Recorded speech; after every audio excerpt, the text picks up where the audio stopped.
আসসালামু আলাইকুম ওয়া রাহমাতুল্লাহি তাআলা ওয়া বারাকাতুহু।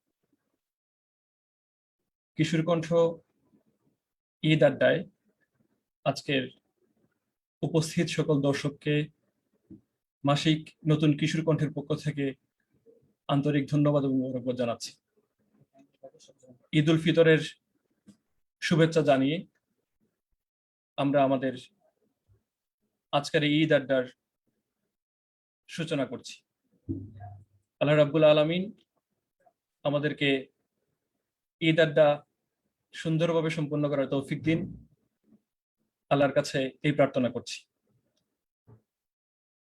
সম্মানিত দর্শকবৃন্দ, আজকের ঈদ আড্ডায় আমাদের সাথে উপস্থিত আছেন বাংলাদেশের খ্যাতিমান দুজন সাহিত্যিক, আলোড়ন সৃষ্টিকারী লেখক এবং এই সাহিত্যিকদের সাথে আজকের ঈদ আড্ডায় আমরা অংশগ্রহণ করতে পেরে আল্লাহ রাব্বুল আলামিনের শুকরিয়া আদায় করছি। ধন্যবাদ জানাচ্ছি আজকে যারা আমাদের সাথে যুক্ত হয়েছেন তাদেরকে। আমাদের সাথে আজকে আমাদের এই ঈদ আড্ডাকে প্রস্ফুটিত করবেন, মাতিয়ে রাখবেন বাংলা সাহিত্যের অন্যতম কবি, সাহিত্যিক, গবেষক, রাজশাহী বিশ্ববিদ্যালয়ের সম্মানিত অধ্যাপক কবি মাহফুজুর রহমান আখন স্যার। আমাদের সাথে আরো থাকবেন মাসিক নতুন কিশোর কণ্ঠের সম্মানিত সম্পাদক, ৮০ দশকের অন্যতম প্রধান কবি কবি মুশাররফ হোসেন খান। আমরা দুজন অতিথিকে আমাদের প্রোগ্রাম থেকে আন্তরিক মোবারকবাদ জানাচ্ছি। প্রিয় দর্শক, আপনারা জানেন মাসিক নতুন কিশোর কণ্ঠ ১৯৮৪ সালের 14 ফেব্রুয়ারি প্রথম প্রকাশিত হয়। প্রথম প্রকাশের পর থেকে বাংলাদেশের প্রত্যন্ত অঞ্চলে আজ কিশোর কণ্ঠ সকল পাঠকদের হৃদয়কে, পাঠকদের পঠন শক্তিকে আলোকিত করতে পেরেছে, এটা আমরা মনে করছি। কিশোর কণ্ঠের এমন প্রভাব, কিশোর কণ্ঠের ছায়া সাহিত্য অঙ্গনে ছড়িয়ে পড়েছে এবং বাংলাদেশের সাহিত্য অঙ্গনে কিশোর কণ্ঠ একটি গুরুত্বপূর্ণ ভূমিকা রাখছে। কিশোর কণ্ঠের এই ভূমিকাকে আরো বেশি শক্তিশালী করতে আমরা মাঝে মাঝে এই পাঠকদের সামনে আসি, পাঠকদের মতামত নেই এবং পাঠকদের মতামত নিয়ে আমরা আমাদের কিশোর কণ্ঠ পরিবারকে আরো বেশি শক্তিশালী করি, আরো বেশি উদ্যমী করি। এই উদ্যমকে গতিশীল করার জন্য আমাদের সাথে আজকে আছেন কবি মাহফুজুর রহমান আখন্দ এবং কবি মুশাররফ হোসেন খান। কবি মাহফুজুর রহমান আখন্দ ১৯৭২ সালের ২৮শে ডিসেম্বর গাইবান্ধা জেলার কাঘাটা উপজেলার শ্যামপুর গ্রামে জন্মগ্রহণ করেন। তিনি আরাকান মুসলমানদের ইতিহাস এবং রোহিঙ্গা সমস্যা এবং বাংলাদেশ এই বিষয়ে দীর্ঘদিন থেকে গবেষণা করছেন। তিনি এমফিল এবং পিএইচডি ডিগ্রি এই বিষয়ে অর্জন করেছেন। খ্যাতিমান এই শিশু সাহিত্যিক শিশুদের কোমল হৃদয়ের ভাষা, শব্দের গাঁথুনিতে চমৎকারভাবে ফুটিয়ে তুলতে সিদ্ধহস্ত। তার ছড়া, কবিতা, গান, গল্প, প্রবন্ধ প্রভৃতি বিষয়ে তিনি অনবরত লিখে যাচ্ছেন। তিনি লিখেছেন গল্প গ্রন্থ জলজ রাজার দেশে, জিনের বাড়ি, ভূতের হাড়ি, ছড়া গ্রন্থ স্বপ্ন দেখি মানুষ হবার, ধনছে ফুলের নাও, মামদু ভূতের ছাগু। তিনি বড়দের জন্য লিখেছেন মনটা অবুঝ পাখি, জীবন নদীর কাব্য, স্বপ্ন ফুলে আগুন। কবি মাহফুজুর রহমান এখন শুধুমাত্র একজন লেখক এবং গবেষক নয়, তিনি একজন সুনামধন্য সংগঠকও। বাংলা একাডেমি, এশিয়াটিক সোসাইটি সহ প্রায় 10টিরও অধিক জাতীয় এবং আন্তর্জাতিক সংগঠনের সাথে তিনি জড়িত। আমাদের সাথে আজকে আছেন কবি মোশাররফ হোসেন খান। কবি মোশাররফ হোসেন খান যশোর জেলার দিগরগাছা উপজেলার বাঁকড়া গ্রামে ১৯৫৭ সালের ২৪শে আগস্ট জন্মগ্রহণ করেন। তিনি ইতিহাস, ঐতিহ্য এবং মহাজাগতিক রহস্য নিয়ে দেশ এবং আন্তর্জাতিক বীক্ষণ তার কবিতার অনিবার্য অনুষঙ্গ। তিনি লিখেছেন হৃদয় দিয়ে আগুন, বিরল বাতাসের টানে, পাথরে পারদ জ্বলে, সবুজ পৃথিবীর কম্পন নামক অসংখ্য কাব্যগ্রন্থ, জীবনের নবীনের মাহফিলের পরিচালক থেকে শুরু করে 15টিরও বেশি সাহিত্য প্রতিষ্ঠানে তিনি এ যাবৎকালে কাজ করেছেন। এখন তিনি কিশোর কণ্ঠের সম্পাদক হিসেবে কাজ করছেন। প্রায় 4 যুগের এই সাহিত্য সাধনায় সৃষ্টি করেছেন কবিতা, গল্প, প্রবন্ধ, জীবনী গ্রন্থ সহ অসংখ্য শিশু সাহিত্য। তার মোট সাহিত্য সংখ্যা হচ্ছে 80টিরও বেশি। আল্লাহ রাব্বুল আলামিন আমাদের এই দুজন কবিকে আমাদের মধ্যে আরো খেদমত দেওয়ার তৌফিক দান করুক। এই বলে আমরা কবিদের কাছে চলে যাব। আমরা তাদের ঈদের স্মৃতি শুনবো, লেখক হওয়ার গল্প শুনবো, কিশোর কণ্ঠের পাঠক এবং সুধীজনের প্রশ্নের উত্তর শুনবো। এভাবেই আমরা ইনশাল্লাহ আমাদের লাইভের সমাপ্তির দিকে যাব। কবি মাহফুজুর রহমান আখন স্যারকে আমরা এ পর্যায়ে লাইভে আমন্ত্রণ জানাচ্ছি। বাংলাদেশের ঈদ এবং আমাদের কবিদের শৈশবকালীন ঈদ, এই বিষয়ে আমরা দুজন কবির কাছ থেকেই শুনবো। তাদের শৈশবের ঈদ কেমন ছিল, এখনকার মহামারী আক্রান্ত সময়ে পুরো বিশ্বের মানুষই মৃত্যুর মিছিলে নিমজ্জিত, বিভিন্নভাবে মানুষ আক্রান্ত মহামারীর ছুবলে। ফিলিস্তিনে স্বাভাবিকভাবেই আমাদের মুসলিম ভাইয়েরা তাদের নিঃশ্বাস ফেলতে পারছে না। অবৈধ শাসক গোষ্ঠী যারা দখলদার হয়ে আমাদের মুসলমানদেরকে কষ্ট দিচ্ছে, আঘাত করছে, তাদের জন্য ঈদের যে আনন্দ ছুঁয়ে যায়, আমরা এখন যে ঈদ আনন্দ করছি তার মধ্যে পার্থক্য কি, এই সকল বিষয়ে আমরা এখন মাহফুজুর রহমান আখন স্যারের কাছে শুনবো ঈদ অনুভূতি নিয়ে। স্যার, আপনি আপনার ঈদ অনুভূতি যদি আমাদের সাথে শেয়ার করতেন। স্যার, আপনি একটু আনমিউট করবেন প্লিজ। আসসালামু আলাইকুম ওয়া রাহমাতুল্লাহ। অসংখ্য ধন্যবাদ প্রিয় উপস্থাপক। আজকে আমি খুব সৌভাগ্যবান যে কিশোর কণ্ঠের মতো একটি জাতীয় কাগজ, যেটি সাহিত্যের অঙ্গনে বাংলাদেশে নতুন স্বপ্ন দেখাচ্ছে, নতুন করে বাংলাদেশের সাহিত্য সংস্কৃতির অঙ্গনটাকে ঝালিয়ে নেবার এই আন্দোলনে নেতৃত্ব দিচ্ছে, সেই কিশোর কণ্ঠে আজকে আমরা যুক্ত হতে পেরেছি। কিশোর কণ্ঠের সাথে যুক্ত হয়ে দুটো কথা বলার সুযোগ পেয়েছি, এই জন্য আল্লাহ দরবারে শুকরিয়া। আমি আরো বেশি আনন্দিত, আমি আমার শিল্প সাহিত্যের অঙ্গনে, বিশেষ করে কবিতার ক্ষেত্রে যে মানুষকে আমি গুরু হিসেবে সবসময় বলি, আমি যার কবিতায় অনুপ্রাণিত হই, যার কবিতা আমাকে আন্দোলিত করে, নতুন করে স্বপ্ন দেখায়, এবং আমি বলি কবিতার বাক মোহনায় যিনি একটা নতুন জগৎ তৈরি করেছেন, বাংলা সাহিত্যের শক্তিমান কবি, অন্যতম কবি কবি মোশাররফ হোসেন খান। সেই মোশাররফ হোসেন খান আমার গুরু, আমার উস্তাদ, তার সাথে বসে আমি কথা বলছি, এই জন্য আল্লাহ শুকরিয়া। আমি প্রথমে যে কথাটি বলতে চাই সেটি হচ্ছে, আমরা খুব আগের মানুষ হই, খুব কাছাকাছি, হয়তো একটু চুলে রং লেগেছে, দাড়িতে রং লেগে গেছে, কিন্তু সময়টা খুব বেশি দূরে নয়। এই তো বাংলাদেশ স্বাধীন হওয়া, আর সেই সময় আমাদের জন্ম। তো সেই প্রেক্ষাপটে দেখতে দেখতে ইতিমধ্যে কিন্তু প্রায় 5টি দশক অতিক্রান্ত হয়ে গেছে, 50 বছর। তো যখন পিছনের দিকে তাকাই যে না, আমরা বাড়িতে গেলে দেখি এখন নতুন ঝাঁক, নতুন তারুণ্য, তো সেই তারুণ্যের মধ্যে গিয়ে দেখি একটু বৈপরীত্য। যদিও মনে হয় এই তো সেদিন আমরা হাফ প্যান্ট পরে স্কুলে দৌড়ালাম, সেই ঈদের দিনে বিকেলে চাঁদ দেখার জন্য সব ভিড় করছি রাস্তায়, এবং যখন চাঁদ ওঠার সময় হলো একেবারে স্লোগানে স্লোগানে মাতিয়ে তুলেছি আমাদের এ পাড়া থেকে আর এক পাড়ায়। তো এই যে একটা মজা, ঈদের জন্য একটা অনুভূতি, ঈদের নতুন জামা লুকিয়ে রাখা, সেটাকে কেউ যেন না দেখে, সেই বের করে একটু গন্ধ শোকা, নতুন জামার গন্ধ, তো সেই জায়গাটা, সেই অনুভূতির জায়গাটা এখন মনে হয় যে এই আমাদের সেদিনের, কিন্তু এই অল্প দিনের মধ্যে একটা বড় ধরনের পরিবর্তন আমরা লক্ষ্য করছি।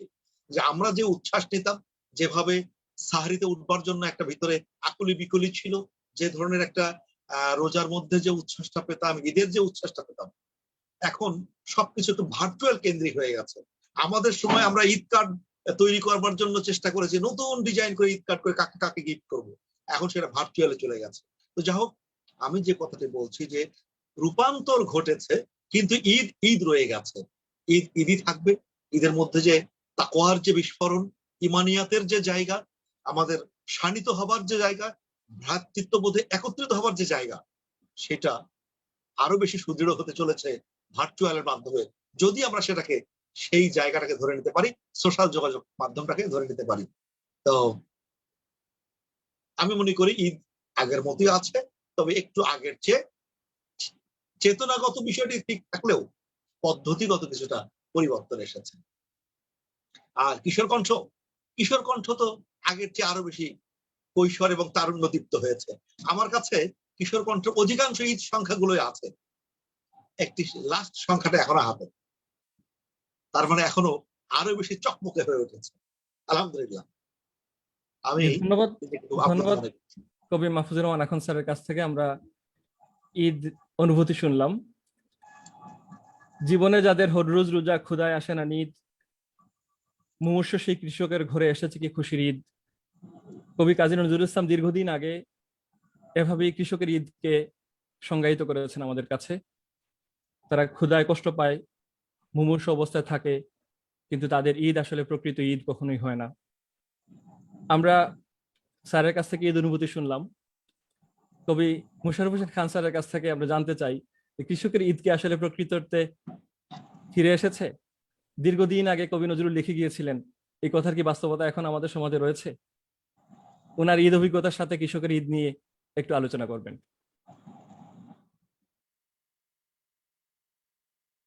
স্যার আপনি একটু আনমিউট করতেন। জি স্যার, এখন বলুন। শোনা যাচ্ছে? শোনা যাচ্ছে? জি, জি, শোনা স্যার, যাচ্ছে। জি, আলহামদুলিল্লাহ। এই আচরণ অনুষ্ঠানে যোগদান কৃত আমার প্রাণপ্রিয় বন্ধুগণ, আমার অত্যন্ত স্নেহের, অত্যন্ত প্রিয়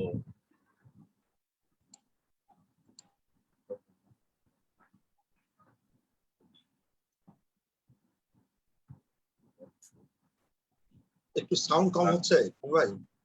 বহু স্যার আপনার সাউন্ডটা একটু বাড়াতে হবে। বহু বিশেষণে তিনি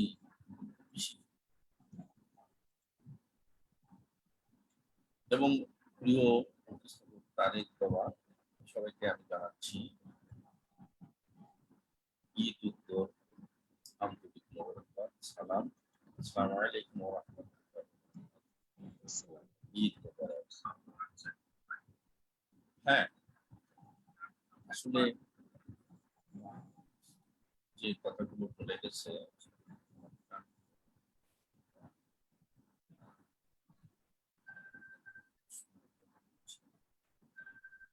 চমৎকার কথা বলেছেন। উপস্থাপক যেটা জিজ্ঞেস করছেন যে কৃষকের ঘরে কি আজও ঈদ পৌঁছেছে, এর উত্তরে আমি খুব সামান্য যেটুকু বলবো, সেটা আমার জন্ম এমন একটা গ্রামে,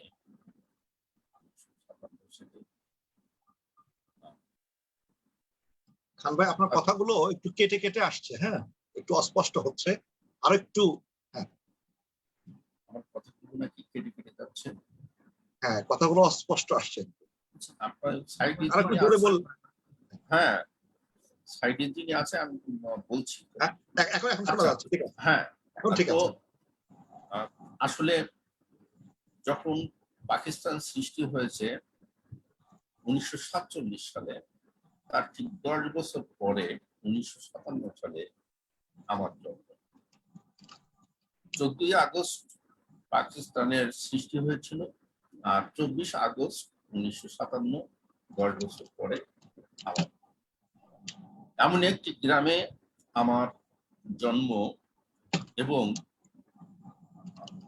শৈশব কেটেছে, কৈশোরের কিছু অংশ কেটেছে, যে গ্রাম থেকে মফস্বল শহর, অর্থাৎ এখন উপজেলা, তখন থানা ছিল, যে কোনো দিক দিয়ে 10 মাইলের দূরত্ব ছিল, এবং এই 10 মাইলের মধ্যে যাতায়াতের একমাত্র ব্যবস্থা ছিল হেঁটে যাওয়া, পা। আর যদি কারোর ভাগ্য ভালো থাকতো, খুব বিরল, সাইকেল ছিল 2-1টি। আমাদের পাড়ায় কোনো সাইকেলও ছিল না।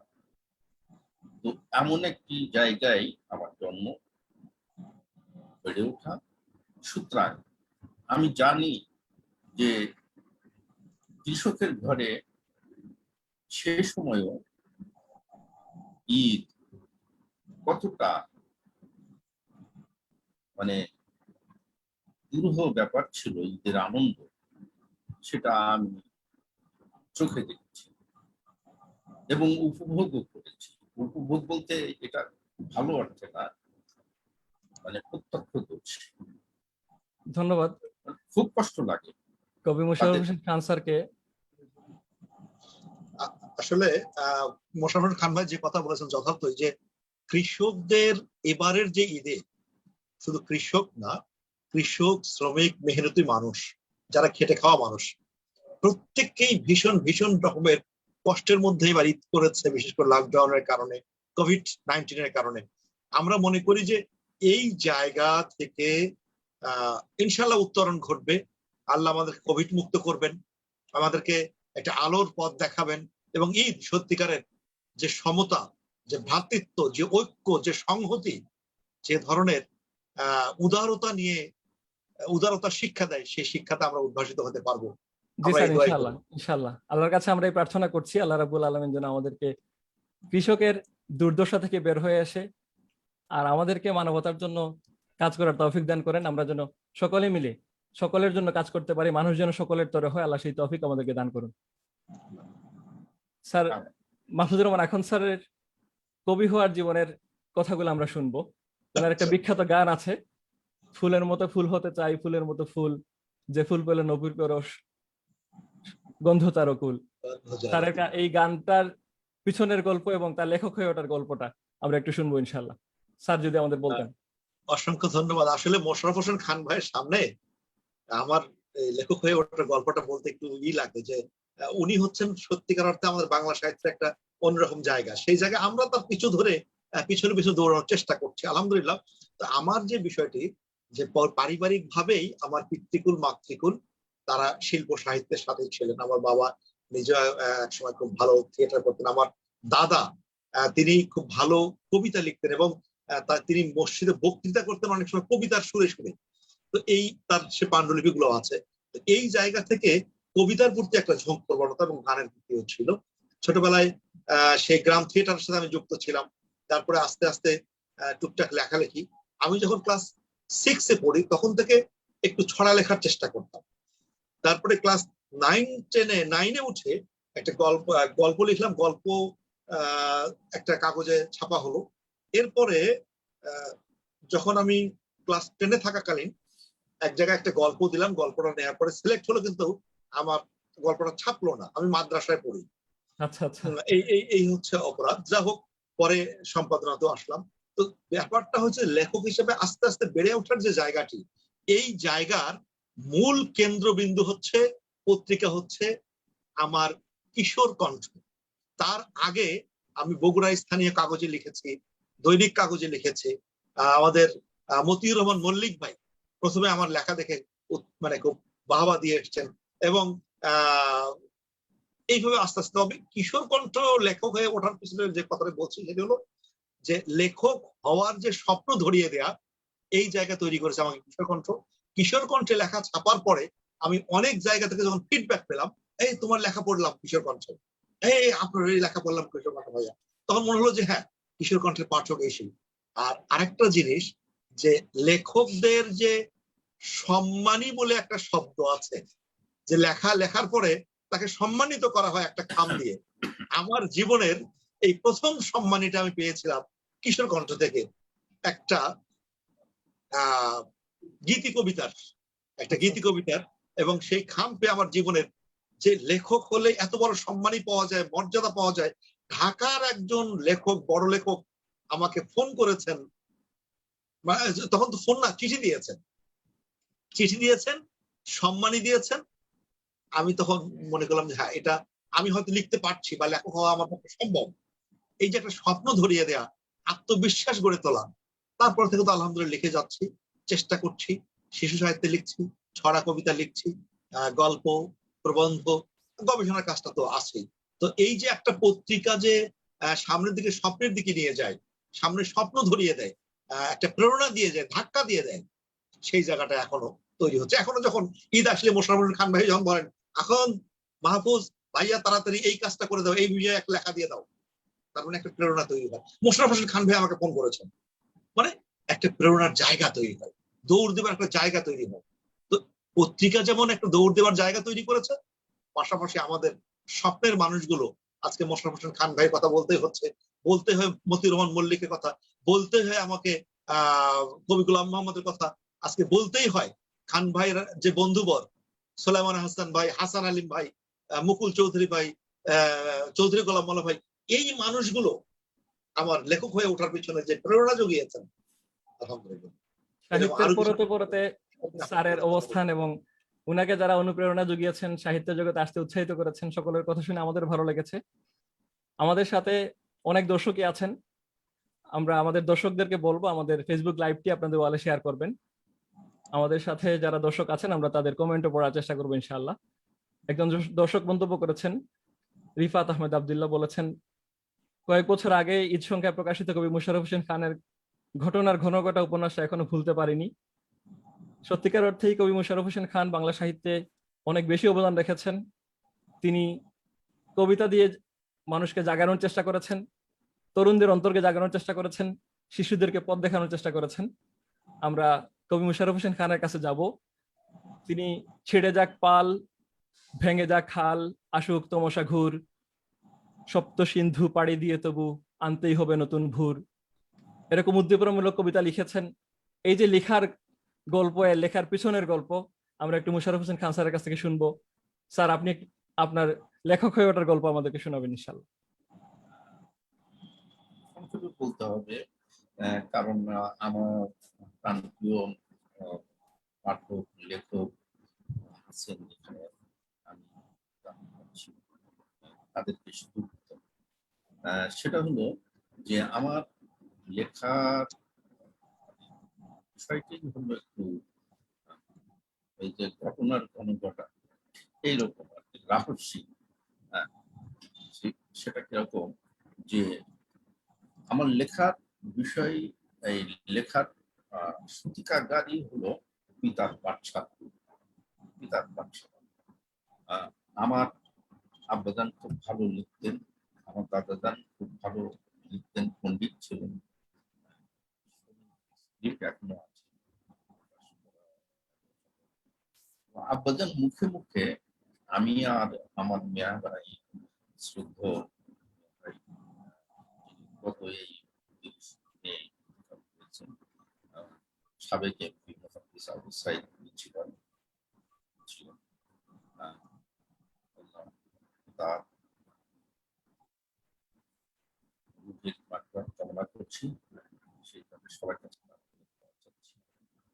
যাই হোক, আমরা দুই ভাই, আমরা 2.5 বছরের ছোট বড়, আমরা দুই ভাই আব্বাজানের বুকের দুই পাশে মাথা রেখে সবসময় শুনতাম। আর আব্বাজান ছড়া কেটে কেটে আমাদেরকে সমস্ত কথা বলতেন, যা বলতেন ছড়ার মাধ্যমে, ছন্দের মাধ্যমে। তো তখন আমরা স্কুলেও উঠতে, তো এই শুনতে শুনতে শুনতে শুনতেই ভিতরে এক ধরনের রিদম তৈরি হয়ে গেল, ছন্দের রিদম, শব্দের রিদম, যেখান থেকে আমার মানে স্কুলে ভর্তি হওয়ার আগেই আমার মানে যেমন বর্ণজ্ঞান আব্বাজান শিখিয়েছিলেন আমাদের, তো সেই বর্ণজ্ঞান শেখা আছে। তো পেন্সিল দিয়ে স্লেটে 4 লাইনের একটি কবিতা লিখলাম স্কুলে ভর্তি হওয়ার আগেই। তো যাই হোক, লিখে রেখে দিলাম। আব্বাজান মাগরিবের পরে এসে দেখে তো মহা খুশি। আসলে কিছুই হয়নি, কিচ্ছু হয়নি, কিন্তু আমাকে উৎসাহ দেবার জন্য, আমাকে প্রেরণা দেবার জন্য আব্বাজান এত উৎফুল্ল হলেন, আমি সেই দৃশ্যের কথা এখনো বলতে পারি না, স্মৃতি অমূল্য। তো সেখান থেকেই মোটামুটি যাত্রা শুরু। আমার জীবনের একটা স্বপ্নই ছিল, আমার মোনাজাতের শেষ শব্দটাই ছিল, হে মহান রব্বুল আলামিন, আমার যত কষ্টই হোক, আমার যত যাই হোক না কেন, আমি যেন কবি হতে পারি। কারণ আব্বাজানের কাছ থেকে কবিদের কথা শুনতে শুনতে, কবিতার কথা শুনতে শুনতে আমি ভিতরে ভিতরে কবি হবার স্বপ্ন দেখেছি। আর আমার যাত্রাটাও সেইভাবে হয়েছে। তবে মাহফুজ ভাইয়া যেভাবে বললেন যে পত্রিকা পথ দেখায়, আমার ক্ষেত্রে সেটা হয়নি। বরং আমি 1978 সালে যখন যশোর শহরে এলাম মফস্বল থেকে, তখন এসেই প্রায় সাথে সাথেই আমি একটি দৈনিক এবং একটি সাপ্তাহিক দুটো পত্রিকার সাথে সংযুক্ত হয়ে গেলাম, সম্পাদনার সাথে সংযুক্ত হয়ে গেলাম, এবং আমার কাজই ছিল লেখক তৈরি করা। তো সেই সময় থেকে মানে আমি আমার লেখক সত্তা নিয়েই আবার লেখক তৈরির যে প্রয়াস, সেই থেকেই আমার শুরু। পত্রিকা আমাকে পথ দেখাতে পারেনি, কোনো সম্পাদক আমাকে পথ দেখাতে পারেনি। আমি বরং সম্পাদনা করতে করতে লেখক তৈরির একটা মিশন বাবার কাছে এই ক্ষেত্রে কিন্তু একটা বিষয় খান ভাই, সেটি হলো যে পথ দেখানোর দুইটা ওয়ে। একটা হচ্ছে হাত ধরে নিয়ে যাওয়া, আর একটা হচ্ছে তার কাঁধে বোঝা চাপিয়ে পথে ঠেলে নিয়ে যাওয়া। আপনি যে পত্রিকার দায়িত্ব যখন পেয়েছেন, বোঝা চাপিয়ে গেছে এবং ওই বোঝা আপনাকে টানতে বাধ্য করেছে, এই বোঝা আপনাকে পথ দেখিয়ে নিয়ে গেছে। আমার মাহমুদুর রহমান এখন তো আমাকে একটা কথা মানে খুব স্মরণ হচ্ছে, বললে সবাই মনে হয় খুব খুশি হবে। আমি যখন 1978-79 সালে সাপ্তাহিক মুজাহিদের নবীনের মাহফিল এবং সাহিত্য বিভাগ পরিচালনা করি, তখন গাইবান্ধা একটা মেয়ে, তখন তো চিঠি ছিল, অন্য কোনো ইয়ে ছিল না, মাধ্যম ছিল না। গাইবান্ধার একটি মেয়ে রাজিয়া সুলতানা লাভলি, এই মেয়েটি তখন প্রতি সপ্তাহে দেখতাম তার লেখা আসতো, প্রতি সপ্তাহে তার লেখা আসতো, ছড়া কবিতা। তো সংশোধন করে যেটা নবীনের মা ছোটদের পাতায় দেওয়ার মতো সেটা দিয়ে দিতাম, আবার সম্পাদনা করে যেটা বড়দের পাতায় দিয়ে দেওয়ার মতো সেটা বড়দের পাতায় দিয়ে দিতাম। কিন্তু দুর্ভাগ্য যে আসলে মেয়েদের বিষয়ে যেটা হয় যে প্রথম থেকে শুরু করে কিন্তু শেষ পর্যন্ত আর কি পৌঁছতে খুব কমই পারে আর কি। এটা ছেলেদের ক্ষেত্রে হয়, কিন্তু মেয়েদের ক্ষেত্রে বেশি হয়, কারণ তাদের হোস্টটা বেশি খেতে হয়। এই জন্য এই বাস্তবতার কারণে আসলে স্যার আমাদের সমাজ ব্যবস্থাটা তখনও, তো এটা তো 80-এর দশকের কথা, তখন এরকম বেড়ে ওঠে নাই আর কি। আমাদের পরিবার পরিজন অথবা গার্ডিয়ানরাও তখন এরকম সচেতন ছিলেন না। না আসলে না, অনেক ভাই যেটা ব্যাপারটা হয়ে যায় যে অনেক সময় এই যে আপনি ধরেন একজন চিঠি লিখলো, আপনি তাকে আবার সংশোধিত করে তাকে ছাপাচ্ছেন, তাকে একটা পথ দেখানো, একজন সম্পাদক এই জায়গাটা করতে পারে। জি, এই ক্ষেত্রে আমি দেখেছি বগুড়ায় আমি যখন ছিলাম, আমাকে দৈনিক করতোয়ার সহকারী সম্পাদক জহর মল্লিক, উনি আমাকে একদিন বাসায় ডাকলেন, ডেকে বললেন যে তোমার একটা প্রবন্ধ পড়েছি আমি, তোমার প্রবন্ধের হাত আছে, তুমি এই বিষয়ে লেখো। এবং তিনি আমাকে ডেকে, তখন কিন্তু আমি প্রবন্ধ খুব বেশি লিখতাম না, ছড়ার প্রতি আমার বেশি আগ্রহ ছিল, কবিতার প্রতি বেশি আগ্রহ ছিল, গানের প্রতি। উনি আমাকে প্রথম বললেন যে তোমার প্রবন্ধের হাত আছে, তুমি এই বিষয়ে আমাকে একটা প্রবন্ধ দাও। এবং সেই প্রবন্ধ দেবার পরে সেটা উনি কেটে কুটে আমাকে বললেন, এখন দেখো তো কেমন লাগছে, তুমি এখন পড়ো। পড়লাম, বলো তো কোন কোন জিনিসগুলো বাদ দিলাম।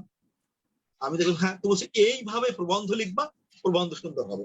এবং ওই যে একদিন একটা দেখিয়ে আমাকে যেভাবে একটা ধাক্কা দিয়ে এগিয়ে দিলেন, মানুষের জীবনে এই এগিয়ে দেওয়ার ধাক্কাগুলো আসলে অনেক বড় ব্যাপার।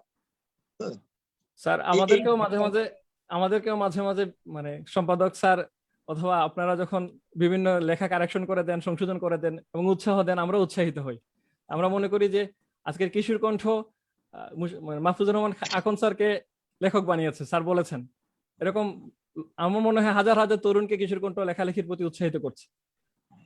মুশাররফ হোসেন খান স্যারের কাছ থেকে কথা শুনলাম, তিনি ওনার বাবার কাছ থেকে কবিতা শুনে শুনে, লেখার পাঠ শুনে শুনে একটা সময় নিজেকে সম্পাদক রূপে উপনীত করেছেন, এবং তার এই সম্পাদনাই একটা সময় তাকে কবি হতে সহযোগিতা করেছে। এভাবেই আসলে প্রকৃত অর্থে একজন সব্যসাচী লেখক তৈরি হন। আমরা মাহফুজুর রহমান আখত স্যারের কাছে চলে যাব, তার আগে আমরা কয়েকটা কমেন্ট পড়ব। আমাদেরকে অসংখ্য শুভাকাঙ্ক্ষী সুধী যারা আমাদের সাথে আজকে যুক্ত হয়েছেন, তারা ঈদের শুভেচ্ছা জানিয়েছেন। মাহফুজ স্যারের কাছে অনেকেই গান শুনতে চাচ্ছেন, বিল্লু গান। আমরা ইনশাল্লাহ শেষের দিকে গান শোনার চেষ্টা করব। সম্পাদক স্যারের কাছে আমরা ইনশাল্লাহ কবিতা আবৃত্তিও শোনার চেষ্টা করব। আমরা এখন মাহফুজুর রহমান আকন স্যারের কাছ থেকে কিশোর কণ্ঠের ঈদ সংখ্যার ব্যাপারে একটু মন্তব্য শুনতে চাই। প্রত্যেকবারই কিশোর কণ্ঠের ঈদ সংখ্যার ব্যাপারে আমাদের একটা উদ্যম কাজ করে। আমরা ছোটবেলা থেকে উৎসাহ নিয়ে বসে থাকতাম কখন কিশোর কণ্ঠের ঈদ সংখ্যা আসবে। মাহফুজুর রহমান আকন স্যার যদি আমাদেরকে একটু কিশোর কণ্ঠের ঈদ সংখ্যার ব্যাপারে বলতেন। অসংখ্য ধন্যবাদ। আসলে তো ঈদ সংখ্যা, ঈদ মানে তো অন্যরকম একটা ব্যাপার। আমি ঈদ নিয়ে অনেকগুলো প্রবন্ধ আমার লেখার সুযোগ হয়েছে জাতীয় কাগজগুলোতে, জাতীয় পর্যায়ে যে ঈদ সংখ্যাগুলো হয় সেগুলোতে প্রবন্ধ লিখেছি। তো সেখানে সবগুলো প্রবন্ধেই কম বেশি দুই একটা লাইন আমি যুক্ত করবার চেষ্টা করেছি, যেটা যে ঈদ আসলে ঈদ সংখ্যাগুলো ঈদের মতোই হওয়া উচিত। তার মধ্যে যেন ঈদের মৌলিকত্ব পাওয়া যায়, তার মধ্যে যেন ঈদ খুঁজে পাওয়া যায়, ঈদের সংস্কৃতি খুঁজে পাওয়া যায়, ঈদের চরিত্র তার মধ্যে খুঁজে পাওয়া যায়। আমরা জাতীয় অনেক ঢাউস ঢাউস ঈদ সংখ্যা দেখি, কিন্তু আমাদের যে ঈদের ঐতিহ্য, ঈদের যে ইতিহাস, ঈদের যে সংস্কৃতি, ঈদের যে আবহ, ঈদের যে মূল্যবোধ, ঈদের যে শিক্ষা, এই নিয়ে কিন্তু কোনো তেমন কোনো প্রবন্ধ পাই না। এই নিয়ে কোনো ছড়া কবিতা কিংবা এই নিয়ে কোনো ফিচার এই নিয়ে তেমন কিছু থাকে না। বরং সেখানে গল্প উপন্যাসের মধ্যে আমরা বাংলাদেশের ঈদ আমরা খুঁজে পাই না অনেক সময়। কিন্তু কিশোর কণ্ঠ এক্ষেত্রে একটা ব্যতিক্রমী পত্রিকা। কিশোর কণ্ঠ একটি পত্রিকা, এখানে কিশোরদের ঈদ খুঁজে পাওয়া যায়, শিশুদের ঈদ খুঁজে পাওয়া যায়। সেটি যেমন প্রবন্ধে পাওয়া যায়, সেটি গল্পে পাওয়া যায়, সেটি ছড়ায় পাওয়া যায়, কবিতায় পাওয়া যায়। হ্যাঁ, এর মানে এই নয় যে কিশোর কণ্ঠের এই ঢাউস সংখ্যাটা পুরোটাই ঈদ ঈদ ঈদ ঈদ ঈদ দিয়ে করতে হবে, এমনটা নয়। কিন্তু আমি যেন অন্তত এটা হাতে নেবার পরে প্রথমে যেন বুঝতে পারি ঈদ কি, ঈদ আমাকে কি দিয়ে গেল, ঈদ আমাকে কি শিক্ষা দিচ্ছে, ঈদ আমাকে কি স্বপ্ন দেখাচ্ছে, ঈদ আমাকে ভ্রাতৃত্ববোধের কোন জায়গাটাকে নক করছে। এটা যেন আমি আমার গদ্যে পাই, আমি দুই একটা গল্পে পাই, দুই একটা ছড়ায় আমাকে ঈদ নিয়ে আন্দোলিত হতে শেখাচ্ছে, দুই একটা কার্টুনের ছবিতে আমি ঈদ খুঁজে পাচ্ছি। আর বাকি যেটা, সেটা তো গোটা জীবনের, গোটা বছরের জীবনের অনুষঙ্গ থাকবেই। সেটি নিয়েই গল্প, সেটা নিয়ে প্রবন্ধ। আমি বিশ্বাস করি তরুণদের যে কাগজ, কিশোরদের যে কাগজ বাংলাদেশে এই ক্ষেত্রে একটি অনন্য এবং একমাত্র কাগজই বলবো, যে কাগজটি সত্যিকার অর্থে ঈদকে আমাদের সামনে উপস্থাপন করবার চেষ্টা করে। আমি দেখেছি যে এক্ষেত্রে মোশাররফ হোসেন খান ভাই আমাকে হয়তো ফোন করলেন যে মাহফুজ এবার একটা প্রবন্ধ দাও ঈদ নিয়ে। আমি বললাম যে কি কি থাকবে বলেন তো। উনি বলেই দেন যে ধরো ঈদের এরকম এরকম দিকগুলো থাকা উচিত, কিশোররা যেন এই শিক্ষাটা পায়, শিশুরা যেন এই শিক্ষাটা পায়। তার মানে একজন সম্পাদক আগেই চিন্তা করছেন যে এবার আমার ঈদ সংখ্যায় আমি কি মেসেজ দেবো। এই যে পরিকল্পনাটা, এটি কিন্তু একটা ইউনিক ব্যাপার, অনেক বড় শিক্ষণীয় ব্যাপার।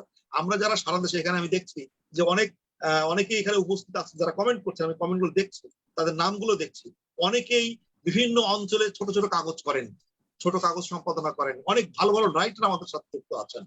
তো আমি এই সংখ্যাতে যেটা বলবো, যে এই সংখ্যাটা আমাদের কাছে একটা শিক্ষণীয় সংখ্যা, যে ঈদ সংখ্যা কিভাবে সাজাতে হয়। হ্যাঁ, আমি বলবো না যে ত্রুটির বাইরে, বিচ্যুতির বাইরে, সেটা বলবো না। ত্রুটি বিচ্যুতি আমাদের আছে, কিন্তু একটা ঈদ সংখ্যা কিভাবে সাজাতে হয়, আমার বাংলাদেশকে, আমার বাংলাদেশের বাঙালি মুসলমানদের ঈদকে কিভাবে আমি কিশোরদের সামনে, তরুণদের সামনে উপস্থাপিত করব, সেইটা কিভাবে করতে হয় তা দেখতে হলে এই কিশোর কণ্ঠের ঈদ সংখ্যাকে দেখতেই হবে। আর কিশোর কণ্ঠের ঈদ সংখ্যা যদি, আমি এখানে যারাই আছেন, কিশোর কণ্ঠ আপনি পছন্দ করুন আর না করুন, মোশাররফ হোসেন খান, মাহফুজুর রহমান আকনকে আপনি পছন্দ করুন আর না করুন, কিন্তু এটা মানতেই হবে বাংলাদেশে বসবাস করলে, বাংলাদেশের মাটি ও মানুষের মনে স্থান পেতে হলে এখানকার সংস্কৃতিকে আপনাকে হজম করতে হবে, এখানকার সংস্কৃতিকে মেনে নিতেই হবে, এখানকার আজানকে মেনে নিতেই হবে, এখানকার মসজিদকে মেনে নিতেই হবে, এখানকার নদী সবুজ প্রকৃতিকে মেনে নিতেই হবে। এখানকার পাখির গানের মধ্যে আপনি আল্লাহর কুদরত খুঁজে পেতেই হবে। আর এই কিশোর কণ্ঠ সে কাজটি করাবার চেষ্টা করে। এবং আমি কিশোর কণ্ঠের সম্পাদকীয় থেকে শুরু করে এখানকার যে গেট আপ মেকআপ, আলহামদুলিল্লাহ তরুণদের আকর্ষণ করবার জন্য, কিশোরদের আকর্ষণ করবার জন্য যে ধরনের গেট আপ মেকআপ, এটি যেমন খুব সুন্দর আছে, পাশাপাশি তরুণদের সায়েন্স কেন্দ্রিক যে প্রত্যেকটা সংখ্যাতে সায়েন্স কেন্দ্রিক লেখালেখি থাকে, এবারও আছে। তা আমরা বিশ্বাস করি শিল্প, সাহিত্য, টেকনোলজি, সায়েন্স, আমাদের সাহিত্য, কবিতা, গান, আর্ট সবকিছু মিলে আমরা যে তরুণ প্রজন্মকে, কিশোরদেরকে যে একটি স্বপ্নময় বাংলাদেশ উপহার দিতে চাই, বিশুদ্ধ বাংলাদেশ উপহার দিতে চাই, এই ক্ষেত্রে কিশোর কণ্ঠ একটি অনন্য ভূমিকা পালন করে যাচ্ছে।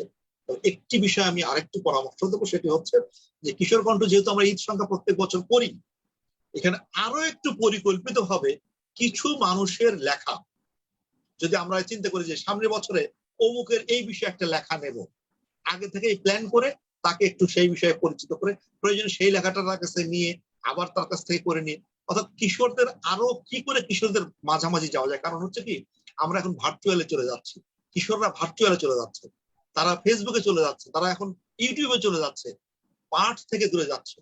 কি করে কিশোরদেরকে পাঠমুখী করা যায়, কি করে বাংলাদেশের মাটি মানুষের সাথে কিশোরদেরকে সম্পৃক্ত করা যায়, এইরকম চিন্তা চেতনা নিয়ে যদি আরো কিছু লেখা আমরা সম্পৃক্ত করতে পারি, লেখককে সম্পৃক্ত করতে পারি, তাহলে কিশোর কণ্ঠ আরো বেশি এগিয়ে যাবে। আমি মনে করি বাংলাদেশে কিশোরদের একটি স্বপ্নময় পত্রিকা হচ্ছে কিশোর কণ্ঠ। এই কণ্ঠ আরো বেশি সুউচ্চকিত হোক, আরো বেশি সুগঠিত হোক, আরো বেশি সবুজের সমারোহে লাল সবুজের পতাকাকে উচ্চকিত হোক। ধন্যবাদ। ইনশাআল্লাহ, ইনশাআল্লাহ কিশোর কণ্ঠ লাল সবুজের পতাকাকে উচ্চকিত করার জন্যই কাজ করছে। কিশোর কণ্ঠ পড়বো, জীবনটাকে গড়বো, এই স্লোগান নিয়ে কিশোর কণ্ঠ কাজ করে থাকে। আমরা দীর্ঘক্ষণ কিশোর কণ্ঠের ব্যাপারে মন্তব্য শুনছিলাম। একজন সম্পাদকের বাহিরেও একজন লেখক হিসাবে মাহফুজুর রহমান আখন স্যার কিশোর কণ্ঠের ব্যাপারে মন্তব্য করেছেন। কিন্তু কিশোর কণ্ঠে যিনি নির্মাণ করেন, যিনি কিশোর কণ্ঠের ভিতরের ছবিগুলো একের পর এক থরে থরে সাজিয়ে রাখেন, আমাদের জন্য কিশোর কণ্ঠকে চমৎকার ভাবে উপস্থাপন করেন, তার কথাও তো আমাদের শুনতে হবে, তাই না? আমরা এখন কবি মোশাররফ হোসেন খান স্যারের কাছ থেকে কিশোর কণ্ঠের ভিতরের গল্পটা একটু শুনবো। স্যার, ভিতরের গল্প বলতে বিষয়টা আরেকটু ক্লিয়ার হলে স্যার কিশোর কণ্ঠ ঈদ সংখ্যার নির্মাণের পিছনের গল্প যেটা বললাম আর কি, যে যারা লেখক, যাদের লেখা আসে, মজার গল্প, মানে দুই ধরনের অভিজ্ঞতা। অর্থাৎ কিশোর কণ্ঠ নির্মাণ করতে গিয়ে কিছু মজা পেয়েছেন, অনেক কষ্টও পেয়েছেন। আমরা যারা লেখকরা কি পরিমাণ কষ্ট দেই আর কি পরিমাণ আপনি মজাও করেন, সেটা একটু বলতে পারেন। না, ভিতরের বিষয়টা হলো এই, যেমন কিশোর কণ্ঠ ঈদ সংখ্যা বের হলো মে মাসে। কিশোর কণ্ঠের ঈদ সংখ্যা নিয়ে আমি চিন্তা করছি গত অক্টোবর থেকে আমি কিশোর কণ্ঠের ঈদ সংখ্যার ব্যাপারে পুরো একটা পরিকল্পনা, এবং কাকে দিয়ে কি লেখাবো এ বিষয়েও আমি সম্পূর্ণ নোট করে ফেলেছি। এবং এটাই করি আমি প্রত্যেক সংখ্যায়, এটাই করি, এলোমেলো যেন না হয়, একটা সুশৃঙ্খল ভাবে যেন সে ব্যাপারে আমি খুবই আন্তরিকভাবে চেষ্টা করি, জানি না, তবে আন্তরিকভাবে চেষ্টা করি। যেমন আগামীতে বের হবে জুন সংখ্যা। এই জুন সংখ্যা আমার ঈদ আসার অনেক আগেই জুন সংখ্যার কাজ শেষ হয়ে গেছে। অর্থাৎ জুন সংখ্যা নিয়ে আমাকে চিন্তা করতে হয়েছে একই সাথে গত ডিসেম্বরে, যে এখন আবার চিন্তা করতে হচ্ছে আমার জুলাই সংখ্যা এবং আগস্ট সংখ্যা, অর্থাৎ এখন কয় মাস সামনে।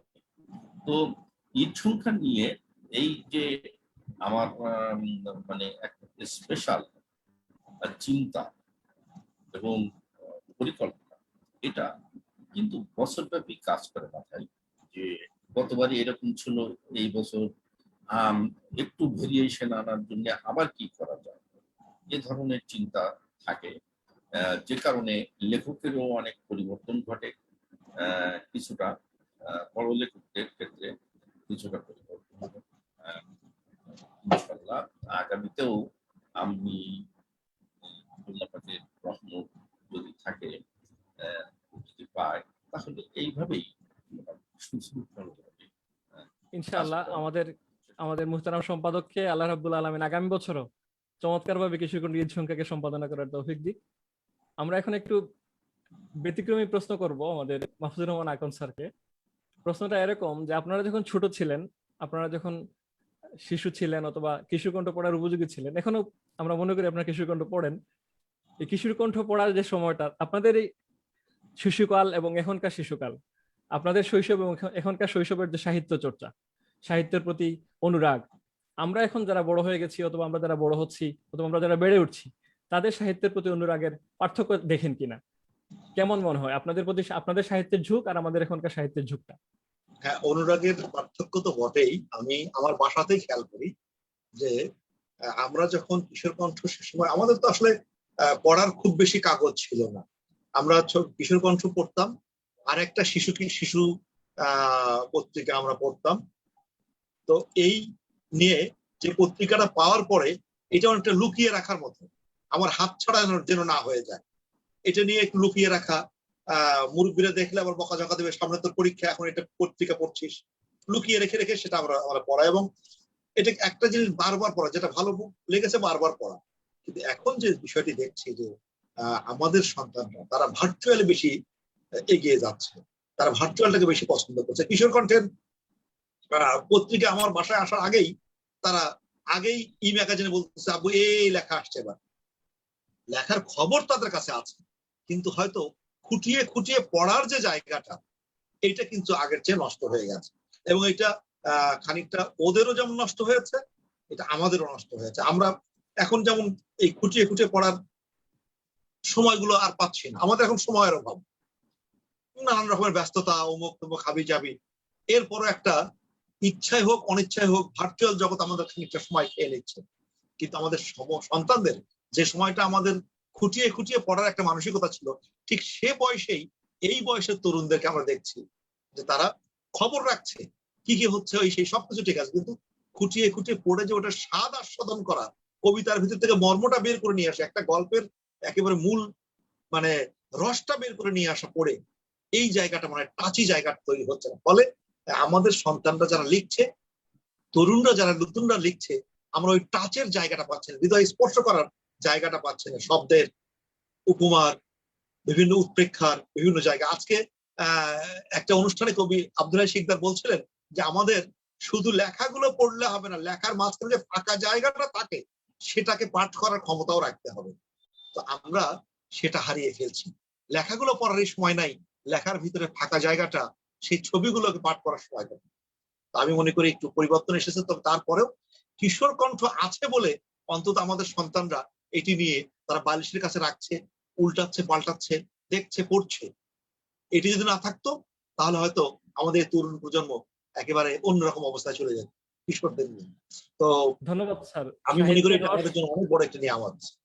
সাহিত্যের রস আস্বাদন করে সাহিত্য পড়া, সাহিত্যের দিকে মনোনিবেশ করা, এই বিষয়কে গুরুত্বারোপ করে যদি আমরা আমাদের সাহিত্য পাঠে মনোযোগী হই, আমাদের তরুণরা সাহিত্য পাঠে মনোযোগী হন, তাহলে আমরা মনে করি যে এখনকার যারা আমরা লেখালেখি করে বেড়ে উঠছি অথবা যারা পাঠক, সকলেই উপকৃত হব এবং বাংলা সাহিত্য ভবিষ্যৎ প্রজন্মের জন্য নতুন একটি প্রভাবক হিসেবে কাজ করবে।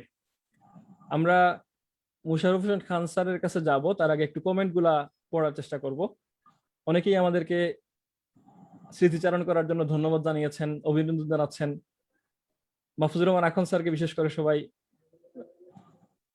ধন্যবাদ জানাচ্ছেন এবং স্যারের কাছ থেকে গান শোনার ব্যাপারে অনেকেই রিকোয়েস্ট করেছেন।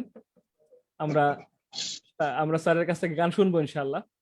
আমাদের সাথে যারা আছেন আমরা তাদেরকে বলবো যে আমাদের লাইভটি আপনারা আপনাদের ওয়ালে শেয়ার করবেন। আমরা মাহফুজুর রহমান আখন স্যারকে আরেকটা ব্যাপারে একটু জিজ্ঞেস করব। স্যার, আমাদের এখনকার সাহিত্যে যে অবদানটা আপনারা রেখেছেন, আপনারা সাহিত্যের জন্য যে কাজ করছেন, আপনি তো একজন বিশ্ববিদ্যালয়ের শিক্ষক, বিশ্ববিদ্যালয়ে অধ্যাপনার পাশাপাশি সাহিত্য নিয়ে কাজ করা, এই সমন্বয়টা কিভাবে করছেন? আমাদের অনেক সাহিত্যিক আছেন যারা পড়ালেখার পিছনে সময় দিতে গিয়ে সমন্বয়টা করতে পারেন না, সমন্বয়হীনতার কারণে হারিয়ে যান। এ ব্যাপারে আপনি যদি একটু মন্তব্য করতেন। আসলে আমি হচ্ছি মুদি দোকানদার টাইপের মানুষ। মুদি দোকানদার, মুদির দোকানে যেরকম একেবারে ওই কেরোসিন সরিষার তেল থেকে শুরু করে সব কিছু থাকে, ঠিক আমার জীবনটা এরকম। তো আমি যেমন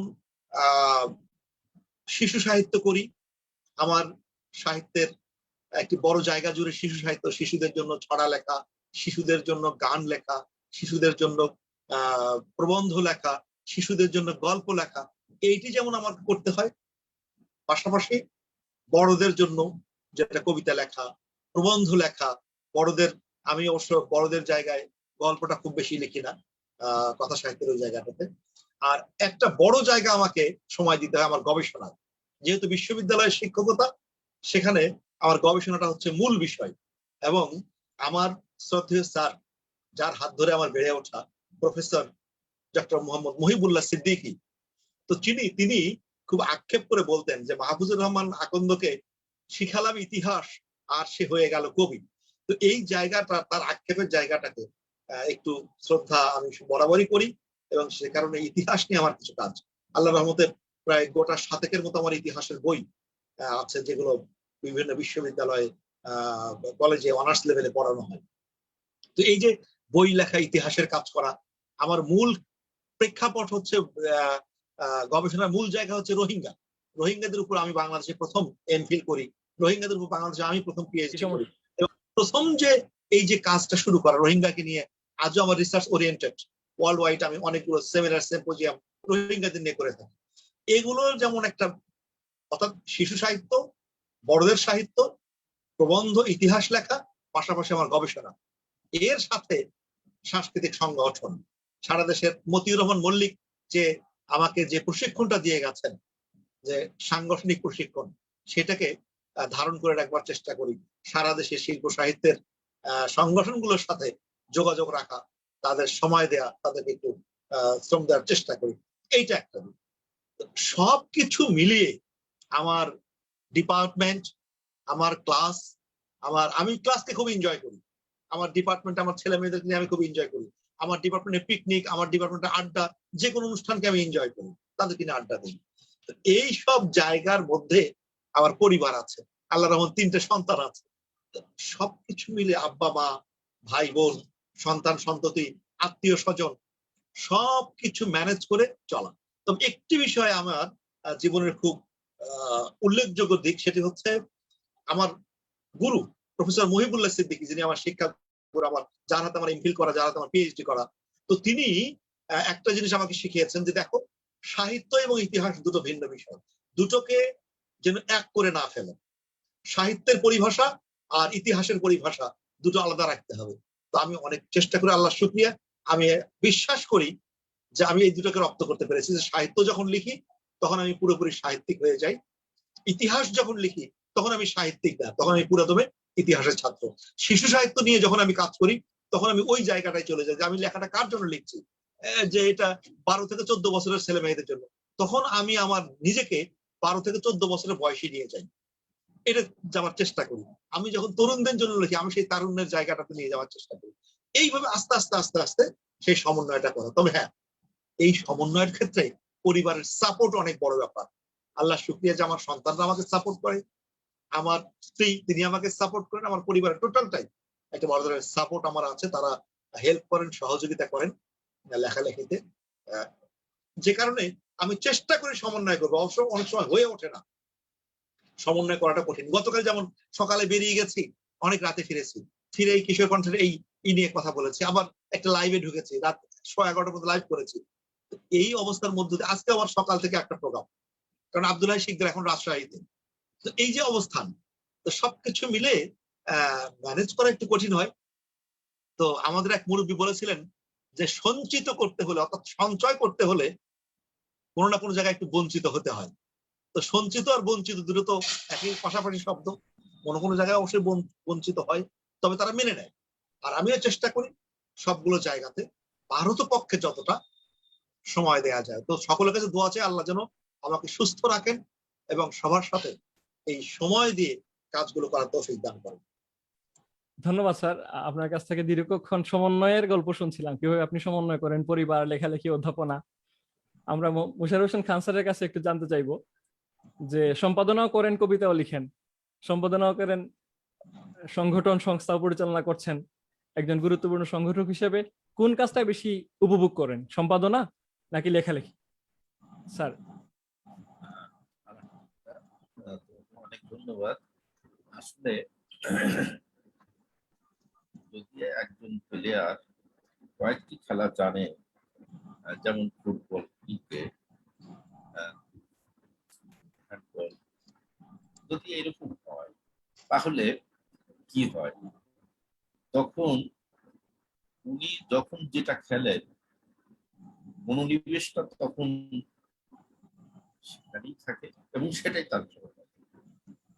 তো আমার এই যে দুটো হাত, এই দুটো হাতই আমার সমান কার্যকরী, কোনোটা বাদ দিয়ে কোনোটা না। তো যখন যেটা কাজ করি, যেমন ডান হাত দিয়ে যখন আমি খাওয়া দাওয়া করি, তখন ডান হাতটা মানে ডান হাতের বিষয়ে আমার ইয়ে থাকতে হবে। যখন বাম হাতের কাজ, তখন বাম হাতটা ইয়ে করি। তো মোট কথা হলো যে আমি যখন যেটা করি তার ভিতরে আমি মগ্ন থাকি এবং সেটাই আমার কাছে তখন শ্রেষ্ঠ কাজ হয়ে যায়। এটা সম্পাদনার ক্ষেত্রে, লেখালেখির ক্ষেত্রে, কিংবা সাংগঠনিক মানে সাহিত্য সাংগঠনিক কাজকর্ম কাজ, আমি যখন যেটা করি তার ভিতরে বিভক্ত হয়ে যায়। একটু আগেই এখন স্যার বলেছিলেন মতিউর রহমান মল্লিক স্যারের কথা। স্যার একটা গুরুত্বপূর্ণ গান লিখেছিলেন, যে কোনো কাজ করো না ভাই, যে কোনো কাজ করো তা যেন হয় সবার চেয়ে সবচেয়ে সুন্দর। সবচেয়ে সুন্দর। সবচেয়ে সুন্দর। আমরা মনে করি যে আমাদের সম্পাদক স্যার কবিতা লিখেন আর সম্পাদনা করেন, যাই করেন তা সবচেয়ে সুন্দর কাজ হয়। আল্লাহ রাব্বুল আলামিন স্যারকে এরকম কাজ আরো বেশি করার তৌফিক দান করুক এবং আমরা যেন এর থেকে অনুপ্রেরণা লাভ করতে পারি। আমি এখন স্যার বলি যে যখন যে কাজই করা হোক না কেন, সেই কাজটাকে যদি সবচেয়ে প্রাধান্য দেওয়া হয়, গুরুত্ব দেওয়া হয়, ভালোবাসা যায়, তাহলে আল্লাহ পাক সেটা কবুল করে নেন। এখন স্যার আসলে খান ভাই যেটা বলেছেন যে মনোযোগের জায়গাটা, আমি যখন যেখানে যাচ্ছি সেটাতে মনোযোগী হওয়া। অনেক সময় খান ভাই যেটা হয় যে আমি হয়তো টিভিতে বসা কম সময় হয়, টিভিতে হয়তো কিছুক্ষণের জন্য বসছি, আমি যখন দাঁড়িয়ে টিভি দেখছি তখন আর কোনো দিকে মনোযোগ নেই, আমার বাচ্চারা ডাকছে যে আব্বু টিভির মধ্যে ঢুকে গেছে। তো বই যখন পড়ছি কোনো আর খেয়াল নাই। তো এই যে যে জায়গাটাতে আমি মনোনিবেশ করছি সেটাতে পুরোপুরি ভাবে ডুবে যাওয়া। আমরা যেন গভীর মনোযোগে আমাদের কাজগুলাকে আঞ্জাম দিতে পারি, সেই দিকে দৃষ্টি দেওয়ার জন্য পাঠকদেরকে অনুরোধ করছি। আমিও আমার জায়গা থেকে শিক্ষা গ্রহণ করলাম। বিখ্যাত কবি হওয়ার জন্য, একজন লেখক হওয়ার জন্য আসলে মনোনিবেশটাই গুরুত্বপূর্ণ। মাহফুজুর রহমান, এখন স্যার একটা ব্যাপারে জানতে চাইবো। আপনি তো আসলে মানবিকতার জায়গা থেকে লেখালেখি করছেন, আমরা মনে করি রোহিঙ্গা সমস্যা এবং বাংলাদেশ নিয়ে দীর্ঘদিন থেকে কাজ করছেন। আসলে প্রকৃত অর্থে মানবিকভাবে বিপর্যস্ত এই জনপদের সমস্যার সমাধানটা কি হতে পারে আপনার গবেষণায় যা উঠে এসেছে, তা যদি আমাদের পাঠকদের জন্য একটু শেয়ার করতেন। আসলে এটি খুব কঠিন একটি প্রশ্ন এবং কঠিন। আমি গত মার্চ মাসের 5 তারিখে রাজশাহীতে ফিরেছি। আমি ফেব্রুয়ারির 23 তারিখ থেকে ওদিকে ছিলাম, 28, 29, 28 তারিখ এবং মার্চের 1, 2, 3 এরকম সময়টা আমি পুরোটা রোহিঙ্গাদের ক্যাম্পে ছিলাম এবং শিশুদের নিয়ে এবার কাজ করেছি আমি। এবার আমার মূল জায়গাটা ছিল রোহিঙ্গা শিশুদের শিক্ষা কার্যক্রম নিয়ে, তো সেই প্রজেক্টে গিয়েছিলাম। তো যাই হোক, এখন এই যে সমস্যা সমাধানের জায়গাটি অত্যন্ত কঠিন কাজ, কারণ এখন মিয়ানমার কোনোভাবেই এদেরকে ফিরে নিতে চাচ্ছে না, নানান রকমের তাল বাহানা করছে। আবার যারা 78 সালে এসেছিল তারাই শুধুমাত্র ফিরে যেতে পেরেছিল, 91 যারা এসেছিল তাদের অনেকে ফিরে গেলেও আবার ব্যাক করেছে। আর 2012 সালে যারা গিয়েছিল তারা ফিরে এসেছে, তারা ফিরতে পারেনি। 16 সালের গুলো ফিরতে পারেনি, 17 সালের এই অবস্থায়।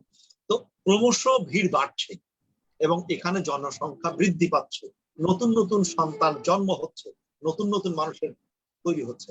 তো এগুলো কোনোভাবেই মিয়ানমার ফেরত নিতে চাচ্ছে না।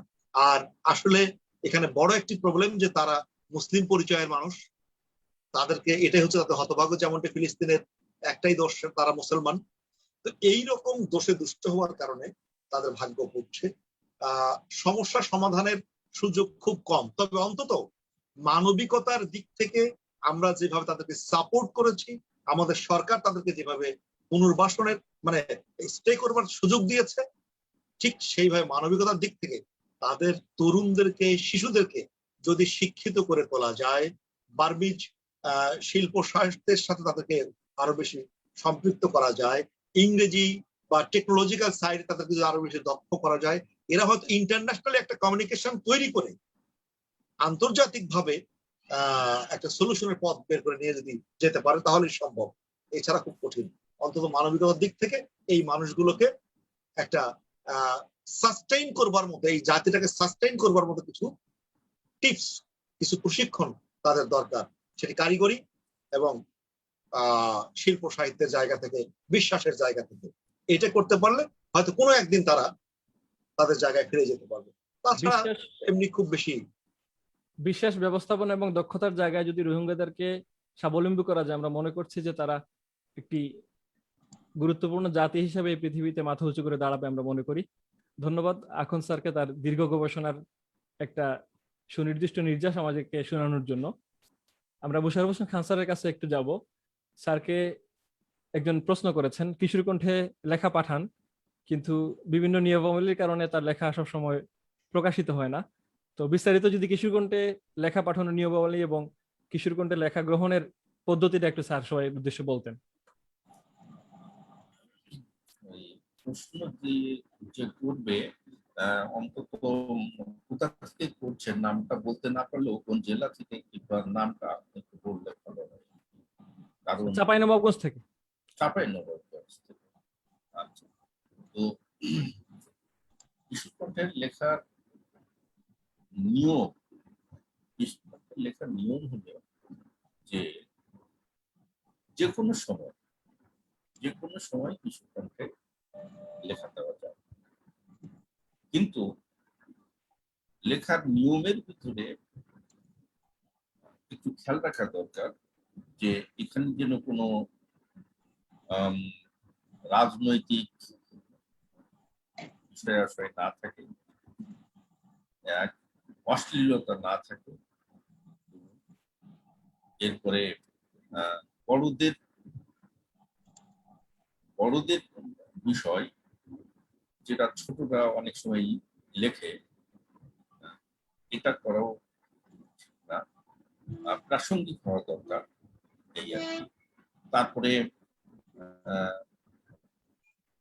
মোটামুটি আমাদের যে প্রকৃতি রয়েছে, আমাদের দেশ রয়েছে, এইভাবে যদি দেশ, প্রকৃতি, আল্লাহ, রাসূল, তারপরে আমাদের নীতি নৈতিকতা যদি লেখায় আছে, শিক্ষা, বিশ্বাস, শ্লীলতা, হয়তো নীতি নৈতিকতা বলতেই তো বিশ্বাস সেখানে থাকে। বিশ্বাস সবকিছু, মূল কথা হলো লেখাটা ভালো হওয়া। মূল কথা হলো লেখাটা ভালো হওয়া। কেন ছাপা হয় না? ছাপা না হওয়ার অনেক রকমের কারণ থাকতে পারে। যেমন আমি গতকাল একটা ইমেল পেলাম ঈদুল ফিতরের একটা কবিতা। এবার আপনারাই বলুন, ঈদুল ফিতরের এই কবিতা ছাপতে যদি আমার হয় তাহলে কবে ছাপাবো? আপনারাই বলুন। এইরকম বিষয় ভিত্তিক, যেমন এখন জ্যৈষ্ঠ চলছে, বৈশাখের কবিতা যদি এখন দেওয়া হয় তাহলে এই বৈশাখের কবিতা আমি কিভাবে ছাপবো? জুন সংখ্যার কাজ শেষ হয়ে গেছে, অর্থাৎ জুন সংখ্যা মানে জ্যৈষ্ঠ, আষাঢ়, এই তো। তো দেখা যাবে যে যদি মানে এখন জুনের যদি পলাশী নিয়ে কেউ লেখে তাহলে আমি সে লেখা কিভাবে এখানে ছাপবো? তাহলে আমরা বুঝতেই পারছি সময়ের কাজটা সময় করতে হবে। আমি যারা লেখা পাঠায় তাদেরকে আমি বলবো, যদি বিষয় কেন্দ্রিক নির্দিষ্ট কোনো বিষয়ে যদি লিখতে হয়, তাহলে ওই সময় আসার 3 মাস আগে, অন্তত 3 মাস আগে লেখাটা পাঠাতে হবে। সময়ের কাজটা যদি আমরা সময়ে করতে পারি এবং বিষয় এটা একটা নির্ধারণ করে। গুরুত্বপূর্ণ ব্যাপারটা হয় কি, আমাদের লেখকরা চিন্তা করে যে সামনে ঈদ আছে, কুরবানি ঈদ আছে, কুরবানি ঈদ হয়তো জুলাইতে। এখন আমি জুলাইতে লেখাটা পাঠালাম, কিন্তু কুরবানি ঈদের লেখাটা তো রেডি হয়ে গেছে মে মাসে, 3 মাস আগে। এই জন্য আসলে এখন এত বেশি লেখা আসে। গুরুত্বপূর্ণ কথা যে আমি যদি কোনো বিষয়ভিত্তিক লেখা দিই, আমি একটা আম নিয়ে লেখা দেব, সুতরাং আমের মৌসুম আসার 3 মাস আগে আমাকে ওই লেখাটা পৌঁছাতে হবে।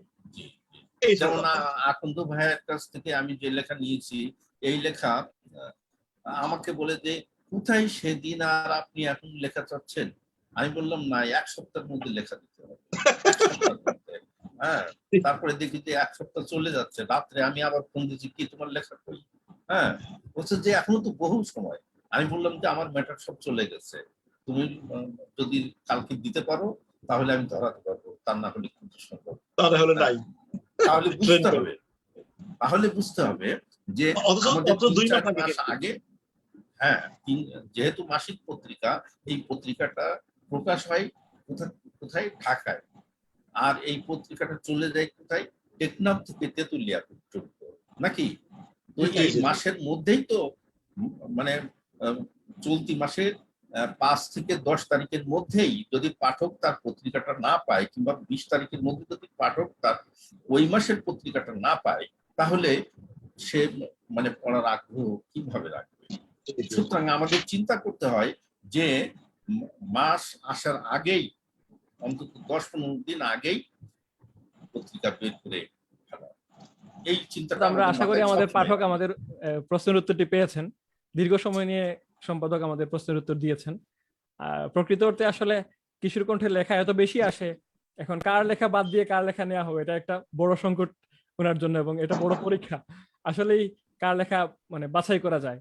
এ কারণে লেখা যত আগে দেওয়া যাবে তত বেশি কিশোর কণ্ঠ উপকৃত হবে এবং আপনার লেখাও প্রকাশিত হবে। আমরা একবারেই শেষ দিকে উপনীত হয়েছি। আমরা 2টা প্রশ্নই এখন 2জন অতিথির কাছ থেকে শুনবো, প্রশ্নের উত্তর শুনবো। মুহতারাম আখন স্যার যদি আমাদেরকে একটু বলতেন, নতুন লেখক যারা হচ্ছেন তাদের উদ্দেশ্যে এবং আমাদের পাঠকদের উদ্দেশ্যে লেখালেখির ব্যাপারে যদি কোনো পরামর্শ দিতেন, আমরা আপনার পরামর্শটি একটু শুনবো আর কি স্যার। অসংখ্য ধন্যবাদ। আসলে তো লেখালেখির প্রথম কথা হচ্ছে যে আমি কি লেখক হতে চাই। আমার মধ্যে যদি লেখক সত্তা থাকে, আমি কি সেটাকে বিকশিত করে সত্যিকারের লেখক হতে চাই। আমি লিখছি কেন?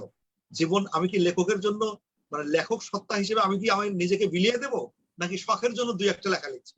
যারা 2-1টা লেখা শখের জন্য লিখছে, তাদের জন্য এই লেখালেখির পদে আসার দরকার নাই। আর যদি লেখার জন্য আমি নিজেকে বিলিয়ে দিতে চাই, মোশাররফ হোসেন খানদের মতো, আল মাহমুদদের মতো, তাহলে আমাকে সেটা নিয়ে ভাবতে হবে। কারণ কবি আল মাহমুদ বলেছেন, ধার করে কখনো সাহিত্য হয় না, জীবন বিলিয়ে দিতে হয়। এখানে সময় পুরোপুরি বিনিয়োগ করতে হয়, নিজেকে বিনিয়োগ করতে হয়। এই একটি জায়গা। প্রথম কথা হচ্ছে যে আমি যখন লিখছি, একজন লেখককে মনে রাখতে হবে আমি কি লিখছি।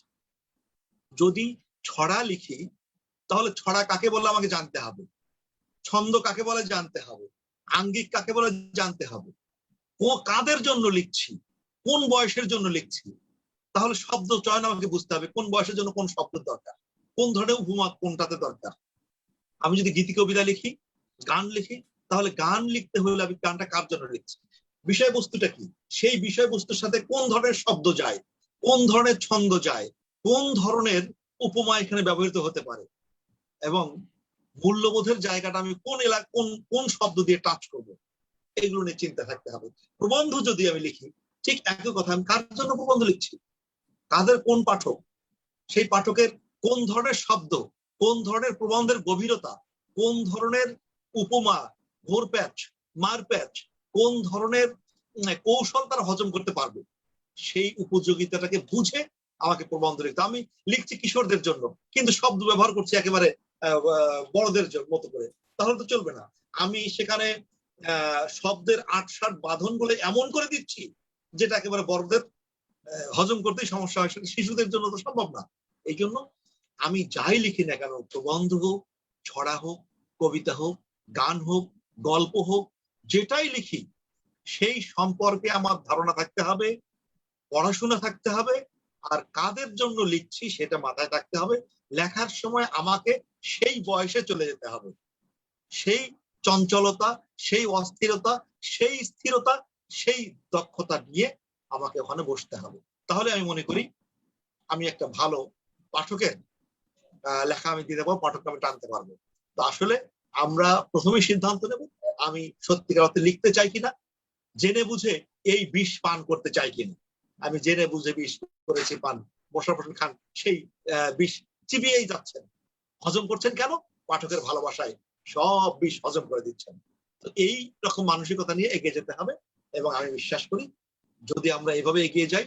তবে হ্যাঁ, আরেকটা কথা আমাকে বলতে হচ্ছে এক মিনিটে, সেটা হলো যে যাদের লেখক সত্তা আছে, লেখালেখির যোগ্যতা আছে, তাদেরকে অবশ্যই লেখালেখিতে তার জীবন বিনিয়োগ করা উচিত। কারণ কাল কিয়ামতের দিনে আল্লাহ আমার শুকরিয়ার জিজ্ঞাসা করবেন যে তোমাকে যে নিয়ামত দেওয়া হয়েছে সেই নিয়ামতের কতটা শুকরিয়া করেছো। নিয়ামতের শুকরিয়া মানে শুধু আলহামদুলিল্লাহ নয়। মোশাররফ হোসেন খানের কবিতার ধার আছে, তাকে কবিতা লিখে শুকরিয়া করতে হবে। একজনের গল্প লেখার ধার আছে, নাজিব ওয়াদুদ খুব ভালো গল্প লেখেন, তাকে গল্প লেখার ধার দিয়ে শুকরিয়া আদায় করতে হবে।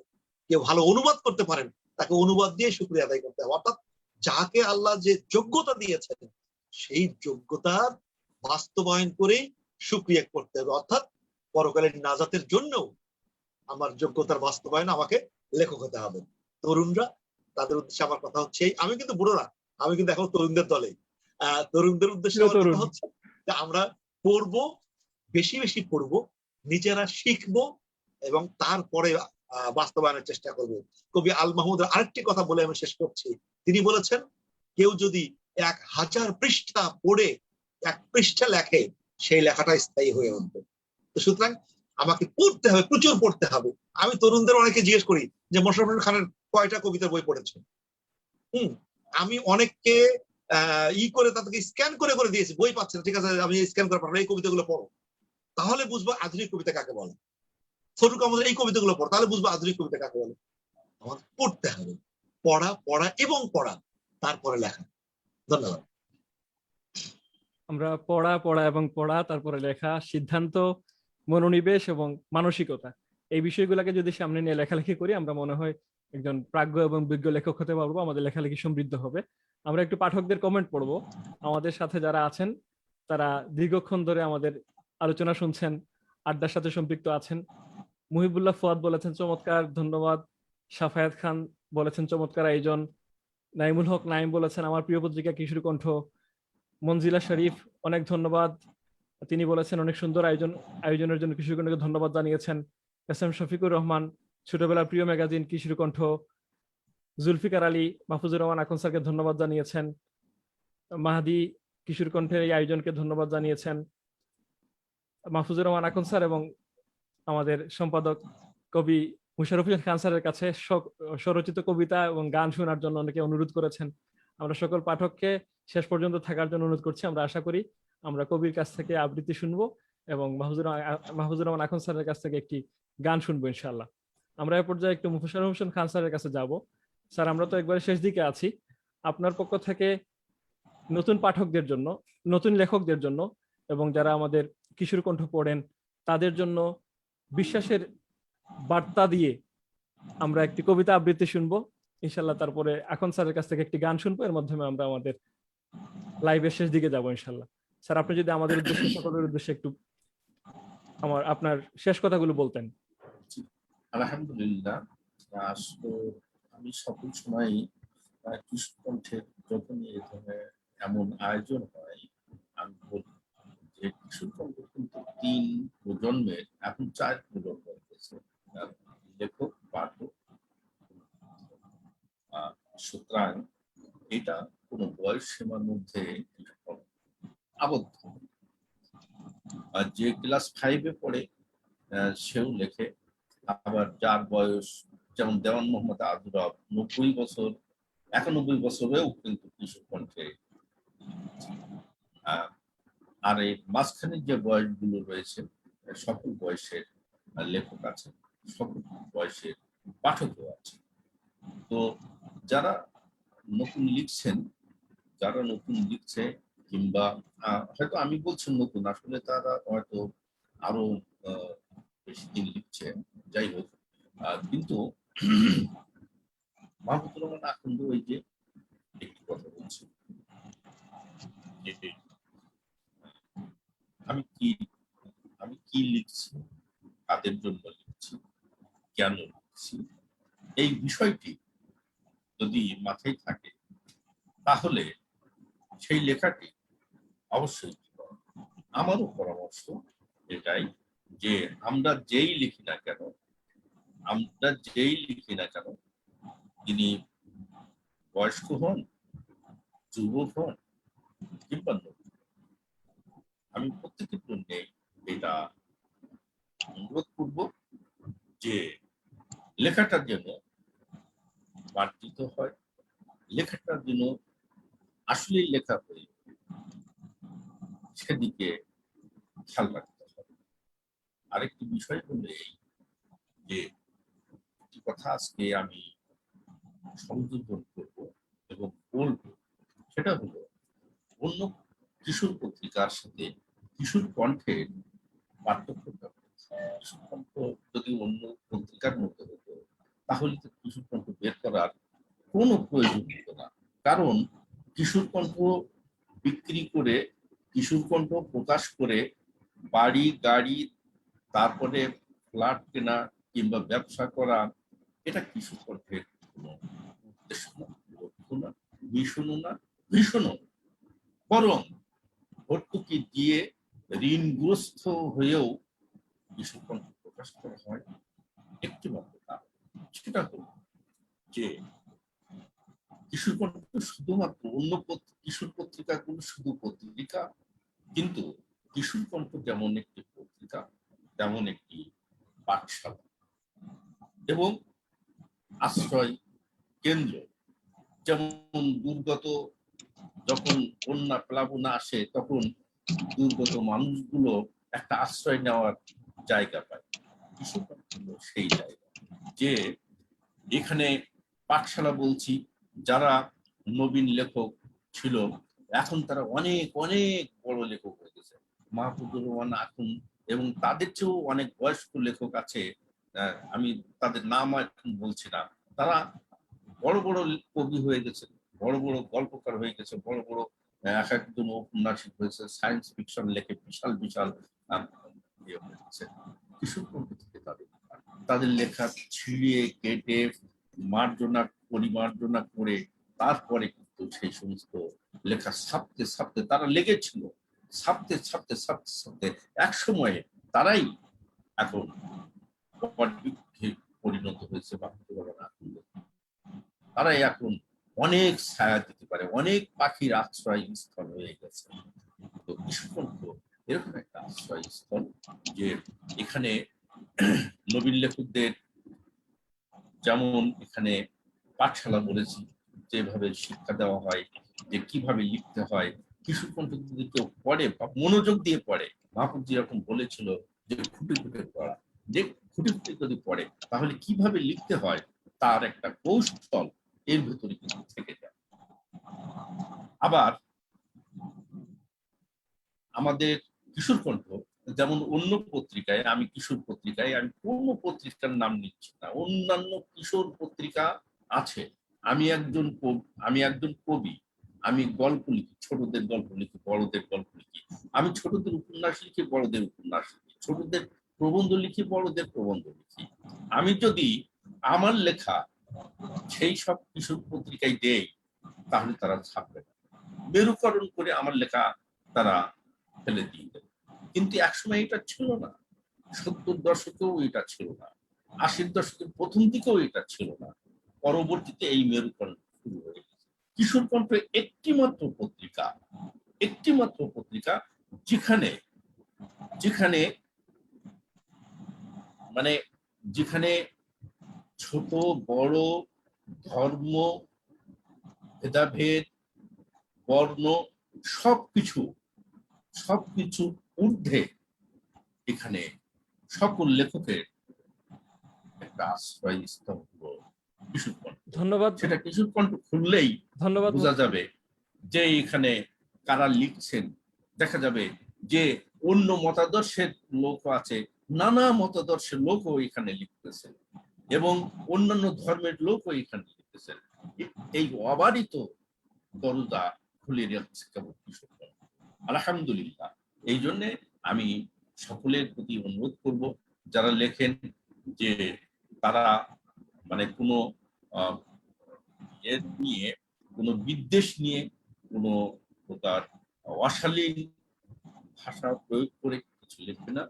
শিশুদের উপযোগী, শিশুদের বেড়ে ওঠার জন্য, শিশুদের নৈতিক শিক্ষা দেওয়ার জন্য, বিশ্বাসের ভিত্তি মজবুত করার জন্য যেভাবে লেখা দরকার আপনারা সেইভাবে লেখেন। আপনারা সেইভাবে যদি লেখেন তাহলে আপনারা ভালো সব পাবেন, তার আখেরাতে সব পাবেন এবং কিশোরগঞ্জ সমৃদ্ধ হবে, পাঠকও উপকৃত হবে। পাঠক যদি আমার লেখা পড়ে উপকৃত না হয় তাহলে খামাকা ভূত, প্রেত, জিন এই সমস্ত নিয়ে লিখে কোনো লাভ নেই। এই সমস্ত লেখা পড়ে কোনো লাভ নেই, সময়ের অপচয় ছাড়া আর কিছু না।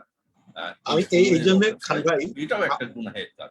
জি, খান ভাই যে কথাটা বলছিলেন যে এটা হলো সকলের মিলন কেন্দ্র, আমি মাঝে মধ্যে একটা কথা বলি যে কিশোরগঞ্জ এমন একটা পত্রিকা যার হৃদয়টা এত বেশি প্রশস্ত, এখানে যারা বাংলাদেশকে ভালোবাসে, মানুষ মাটি ও মানুষকে ভালোবাসে, সে যে ধর্ম বর্ণ যে বিশ্বাসের মানুষ তার এখানে আশ্রয়ের জায়গা, বিকশিত হওয়ার জায়গা।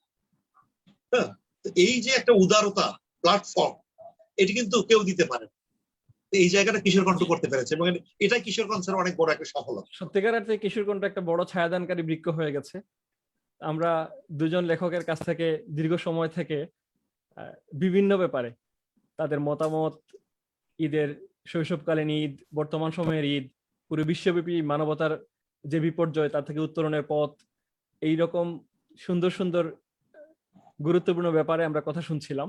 আমরা কবি কণ্ঠে একটা আবৃত্তি শোনার জন্য সকলের কাছ থেকে অনুরোধ পেয়েছি। আমরা অনুরোধ করছি যে কবি মুশাররফ হোসেন খান আমাদেরকে একটি আবৃত্তি শোনাবেন। তার আগে আমরা মাহফুজুর রহমান আখন স্যারের কাছ থেকে ওনার একটি বিখ্যাত গান আমরা শুনতে চাই। স্যার, আমরা দর্শকদের অনুরোধ রাখতে চাই আপনি আপনার গানের মাধ্যমে আপনার পর্বটি শেষ করে তারপরে আমরা মুহতারাম কবির কাছ থেকে স্বরচিত কবিতা শুনে ইনশাআল্লাহ আমরা শেষ করব। আচ্ছা, আমি গানে যাব তার আগে একটা ছড়া আমি একটু আজকের পাঠকদের উদ্দেশ্যেই মূলত, যে আসলে আমরা কি করা উচিত, আমাদের লেখকদের মনটা কি হওয়া উচিত সেই নিয়ে লেখকদের, যারা এখানে লেখকরা আছেন সাথে, তাদের মনের কথাটা এই ছড়াটাতে একটু বলতে চাই। বাহ, আমাদের সাথে যারা আছেন তারা সবাই উপকৃত হবেন এটা শুনে। মনটা যদি উড়তো পাখির মতো, কিংবা যদি দেখতে পেত স্বচ্ছ আখির মতো, ফুলের মতো বিলিয়ে দিত হাওয়া, হৃদ বেতারে উঠত বেজে সুখের গজল গাওয়া। মনটা যদি ছুঁইত সাগর নীল, আঁকতো যদি সবুজ সাদা দিল, থাকতো যদি সুখের আলোর সাথে, মাখতো আলো পথের দিশায় গহীন আধার রাতে। কষ্টগুলো দূর নীলিমায় ফেলে, স্বপ্ন ছবি রঙের ডানা মেলে, যেতাম আহা সুখের নায়ে চড়ে, জীবনটাকে সাজিয়ে নিতাম আলোর কণায় ভরে। মনটা ঘোরে দ্বিধার নদীর তীরে, কেমনে থাকি চিন্তাবিহীন শান্তি সুখের নীড়ে। রবি কাজী বন্দে আলীর মতো স্বপ্নে ওড়া মনটা আমার, মানুষ গড়ায় লিখুক অবিরত। রবি কাজী বন্দে আলীর মতো স্বপ্নে ওড়া মনটা আমার, মানুষ গড়ায় লিখুক অবিরত। দাও গো খোদা শান্তি ছোঁয়ানোর, মনকে বানাও সুখের সমুদ্র। দাও গো খোদা শান্তি ছোঁয়ানোর, মনকে বানাও সুখের সমুদ্র। সুখের সমুদ্র বানিয়ে আমাদের স্বপ্ন নিয়ে এগিয়ে যেতে হবে, এটুকুই। তো গানের ব্যাপারে দেখলাম অনেকগুলো গানের কথা এসছে, আমি একটা আঞ্চলিক গানের কথা বেশি এসছে, সেটার একটু জাস্ট একটু অংশ আমি শোনাবো, সুযোগ হবে না। আর প্রশ্ন করেছিলাম তখন আমাদের উপস্থাপক যে আসলে ফুলের মতো ফুল হতে চায় সেই গান। এই গানটি 2002 সালে লেখা। 2003 সালে একটা শর্ট ফিল্ম হয়েছিল বন্ধু, শর্ট ফিল্ম একটা টেলিফিল্ম, সেই টেলিফিল্মের প্রতিপাদ্য বিষয় ছিল বন্ধু, এই গানটাকে নিয়ে। তো তখন এই গানটা রিলিজ হয়েছিল এবং গানটা আল্লাহ শুকরিয়া যে একেবারে সকলের মুখে মুখে চলে গেছে। ফুলের মতো ফুল হতে চাই, ফুলের মতো ফুল, যে ফুল পেল নবীর পরশ, গন্ধ জ্বালাতন। তো এই তারপর গানটা থেকে তো ব্যক্তিগতভাবে আমার জন্য অনুপ্রেরণার স্যার। তাই না? শুক্রিয়া শুক্রিয়া। এবারও ঈদেও গোটা 5 ঈদের গান এসছে, রোজার গান এসছে 4-5টা। তো মোটামুটি লিখছি, গান লেখার চেষ্টা করছি। আর আমি এখন যে গানটি পরিবেশন করবো সেটা হচ্ছে বগুড়ার আঞ্চলিক গান, বগুড়ার লোকজ শব্দ দিয়ে। আমার কৈশোরটা কৈশোর এবং তারুণ্য পুরোটা বগুড়াতেই কেটেছে, সেহেতু বগুড়ার এই গানটা লিখেছিলাম 1994 সালের দিকে। আমার লেখা, আমার সুর করা, বগুড়া মাছ ধরার একটি গান। তো বগুড়ায় করতোয়া নদীকে কোর্তা নদী বলা হয়, সেখানে মাছ ধরবো। আর মাছ না পেলে হতাশ হবার কারণ নেই। আজকে তো আমাদের সম্মানিত উপস্থাপক তারেক ভাইয়া কিছু খাওয়াচ্ছে না, ঈদের মিষ্টিও খাওয়াচ্ছে না, দইও খাওয়াবে না। আমি অন্তত গানে গানে আমরা চলে যাব মহাস্থানগড়ে। এটা হলে কিন্তু শেষ পর্যন্ত অপেক্ষা করতে হবে। হ্যাঁ, আমরা কটকটি খাবো এবং বাগোপাড়ার দই খাইয়ে দেবো এই গানে আমি, ইনশাল্লাহ। এ বিল্লু উঠে গেল রে, চল মাছ মারবে যায়। এ বিল্লু চ মাছ মারবে যা, ট্যাংরা সাতান গুছি মাগুর যদিল কিছু পাহাই, ট্যাংরা সাতান, ট্যাংরা সাতান গুছি মাগুর যদিল কিছু পাই রে বিল্লু। এ বিল্লু চ মাছ মারবে যাই, এ বিল্লু চ মাছ মারবে যাই, ট্যাংরা সাতান গুছি মাগুর যদিল কিছু পাই, ট্যাংরা সাতান, ট্যাংরা সাতান গুছি মাগুর যদিল কিছু পাই রে বিল্লু। এ বিল্লু চ মাছ মারবে যাই, এ বিল্লু চ মাছ মারবে যাই। আমি লিমু তোড়ে আর তুই এখানে পলি, তুমি এক ডাক দিয়ে ধরবিহীনি খলি। আমি লিমু তোড়ে আর তুই এখানে পলি, তুমি এক ডাক দিয়ে ধরবিহীনি খলি। সমান করে ভাগ করবুনি সগলি তো আমরাই, সমান করে ভাগ করবুনি সগলি তো আমরাই রে বিল্লু। এ বিল্লু চ মাছ মারবে যাই, এ বিল্লু চ মাছ মারবে যাই। ছপ ছপ ছপ মাপু বলি তোরা ছড়াতে করে, হিড়িস হিড়িস টান পড়লেই ডুব দিলে মু ধরে। ছপ ছপা ছপ মারমু বলি তোরা ছড়াত করে, হিড়িস হিড়িস টান পড়লেই ডুব দিলে মু ধরে। চপ চাপা চপ ভাজা খামো যদি কই মাছ পাই, চপ চাপা চপ, চপ চাপা চপ ভাজা খামো যদি কই মাছ পাই রে বিল্লু। এ বিল্লু চ মাছ মারবে যাই, এ বিল্লু চ মাছ মারবে যাই। করতে লদিতে মাছ না হলে মহাস্থানত যাবো, সবলি মিলা ফুর্তি করে কটকটা খামো। করতে লদিতে মাছ না হলে মহাস্থানত যাবো, সগলি মিলা ফুর্তি করে কটকটা খামো। বাগো পাড়ার দই খিলামো অয়ার সময় নাই, বাগো পাড়ার দই খিলামো অয়ার সময় নাই রে বিল্লু। এ বিল্লু চ মাছ মারবে যাই, এ বিল্লু চ মাছ মারবে যাই।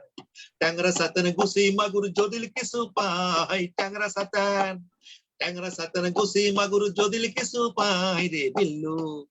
এ বিল্লু চ মাছ মারবে যাই, এ বিল্লু চ মাছ মারবে যাই, এ বিল্লু চ মাছ মারবে যাই, এ বিল্লু চ মাছ মারবে যাই।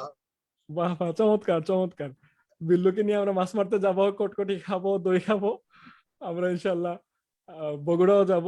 স্যারের দেশে গিয়ে আমরা আজকের অনুষ্ঠানে যদিও নাস্তার ব্যবস্থা নাই, কিন্তু যারা বগুড়া আছেন তারা তাদের মতো করে নাস্তা করে নিবেন। আমরা সবাইকে দই খাওয়ার আমন্ত্রণ থাকলো, কটকটি খাওয়ার আমন্ত্রণ থাকলো। বগুড়া শুধু না, বাংলাদেশের যে কোনো প্রান্তে যারা দেখছেন, আমরা সবার কাছ থেকে আমন্ত্রণ, স্যারের কাছ থেকে সবার জন্য আমন্ত্রণ গ্রহণ করলাম। ইনশাআল্লাহ ভবিষ্যতে এই আমন্ত্রণ গ্রহণ করলাম এবং ভবিষ্যতে এই আমন্ত্রণের জন্য আমরা স্যারের সাথে সাক্ষাৎ করবো এবং স্যারকে সরাসরি পাবো। এই লাইভ আড্ডা সরাসরি কখনো ইনশাআল্লাহ আমাদের লাইভ আড্ডায় পরিণত হবে। এ পর্যায়ে আমরা একবারেই শেষ দিকে চলে যাব। আমরা কবির কণ্ঠে, কবি মোশাররফ হোসেন খান স্যারের কণ্ঠে একটি স্বরচিত আবৃত্তি শুনতে চাই। স্যার যতটুকু শোনাতে আমাদের চান আমরা ততটুকু শুনেই ইনশাআল্লাহ লাইভের শেষ দিকে চলে যাব। স্যার আমাদেরকে একটু আবৃত্তি শোনাবেন। আরে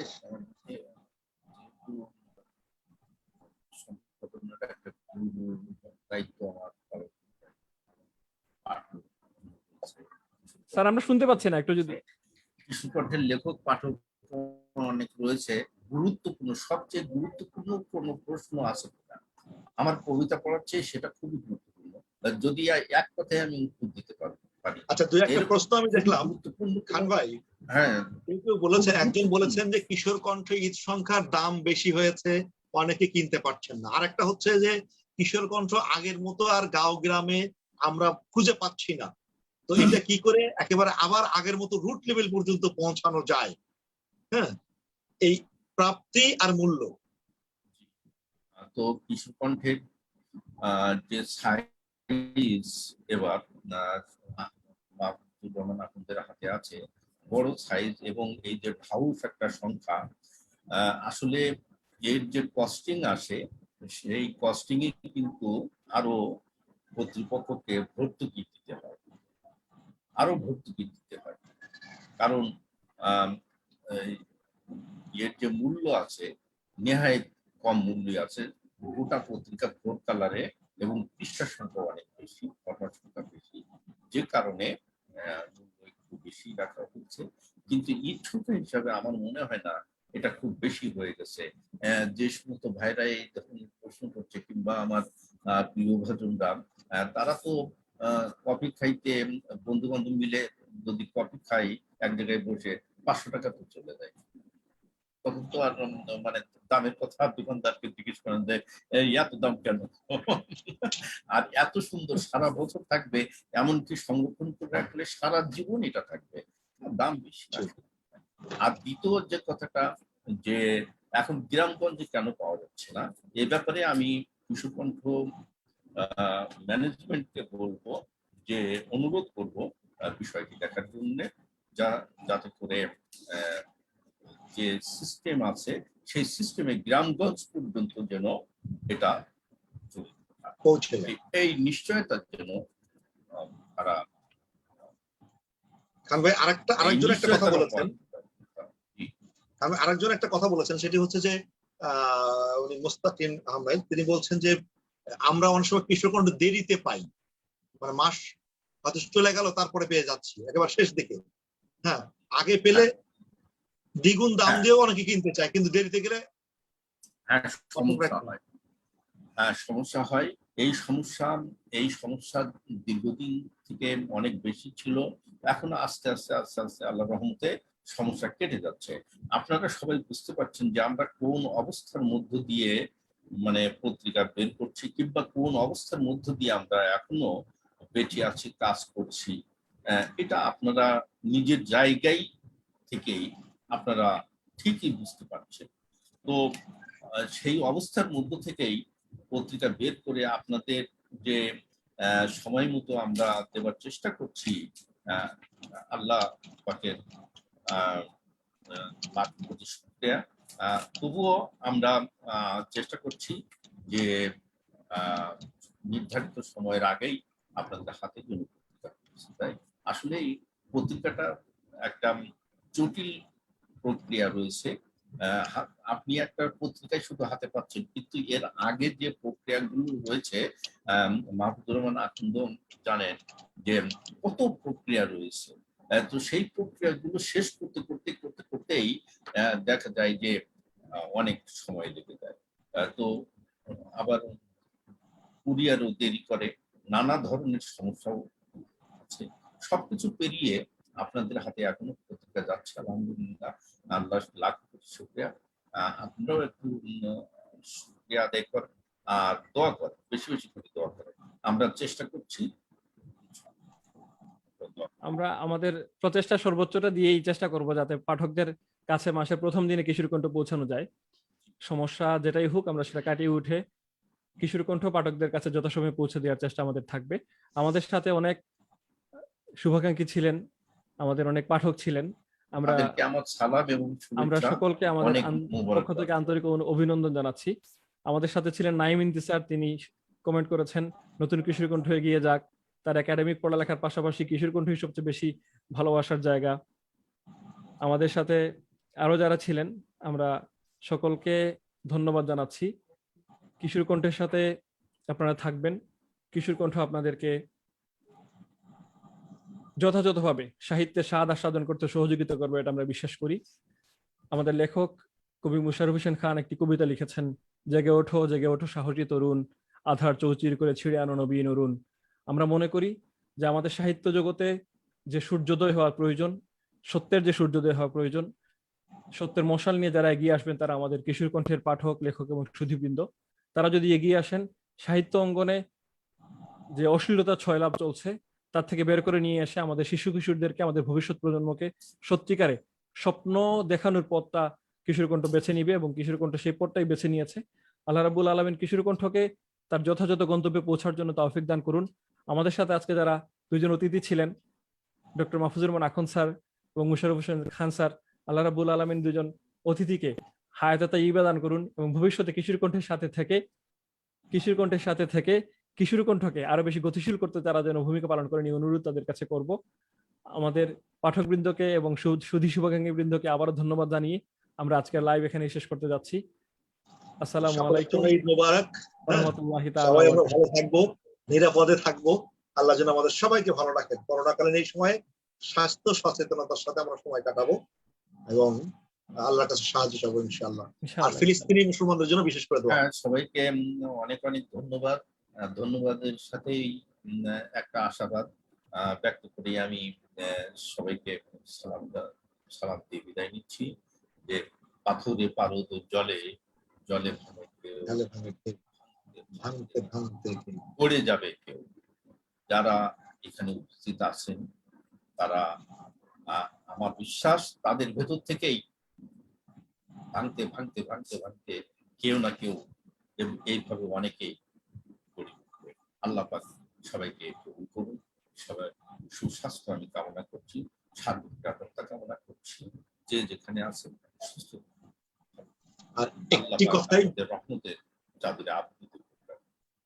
একটি কথাই, বর্তমান সময়ে যেভাবে সাংস্কৃতিক আগ্রাসন চলছে, আপনার আমার সন্তানকে নিরাপদে রাখতে হলে টেবিলে অবশ্যই তাদের হাতে কাগজটি পৌঁছে দেবেন এবং সাথে রাখবেন।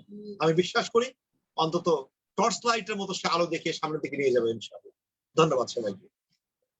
ধন্যবাদ মাহফুজুর রহমান আখন স্যারকে, ধন্যবাদ মুশাররফ হোসেন খান স্যারকে।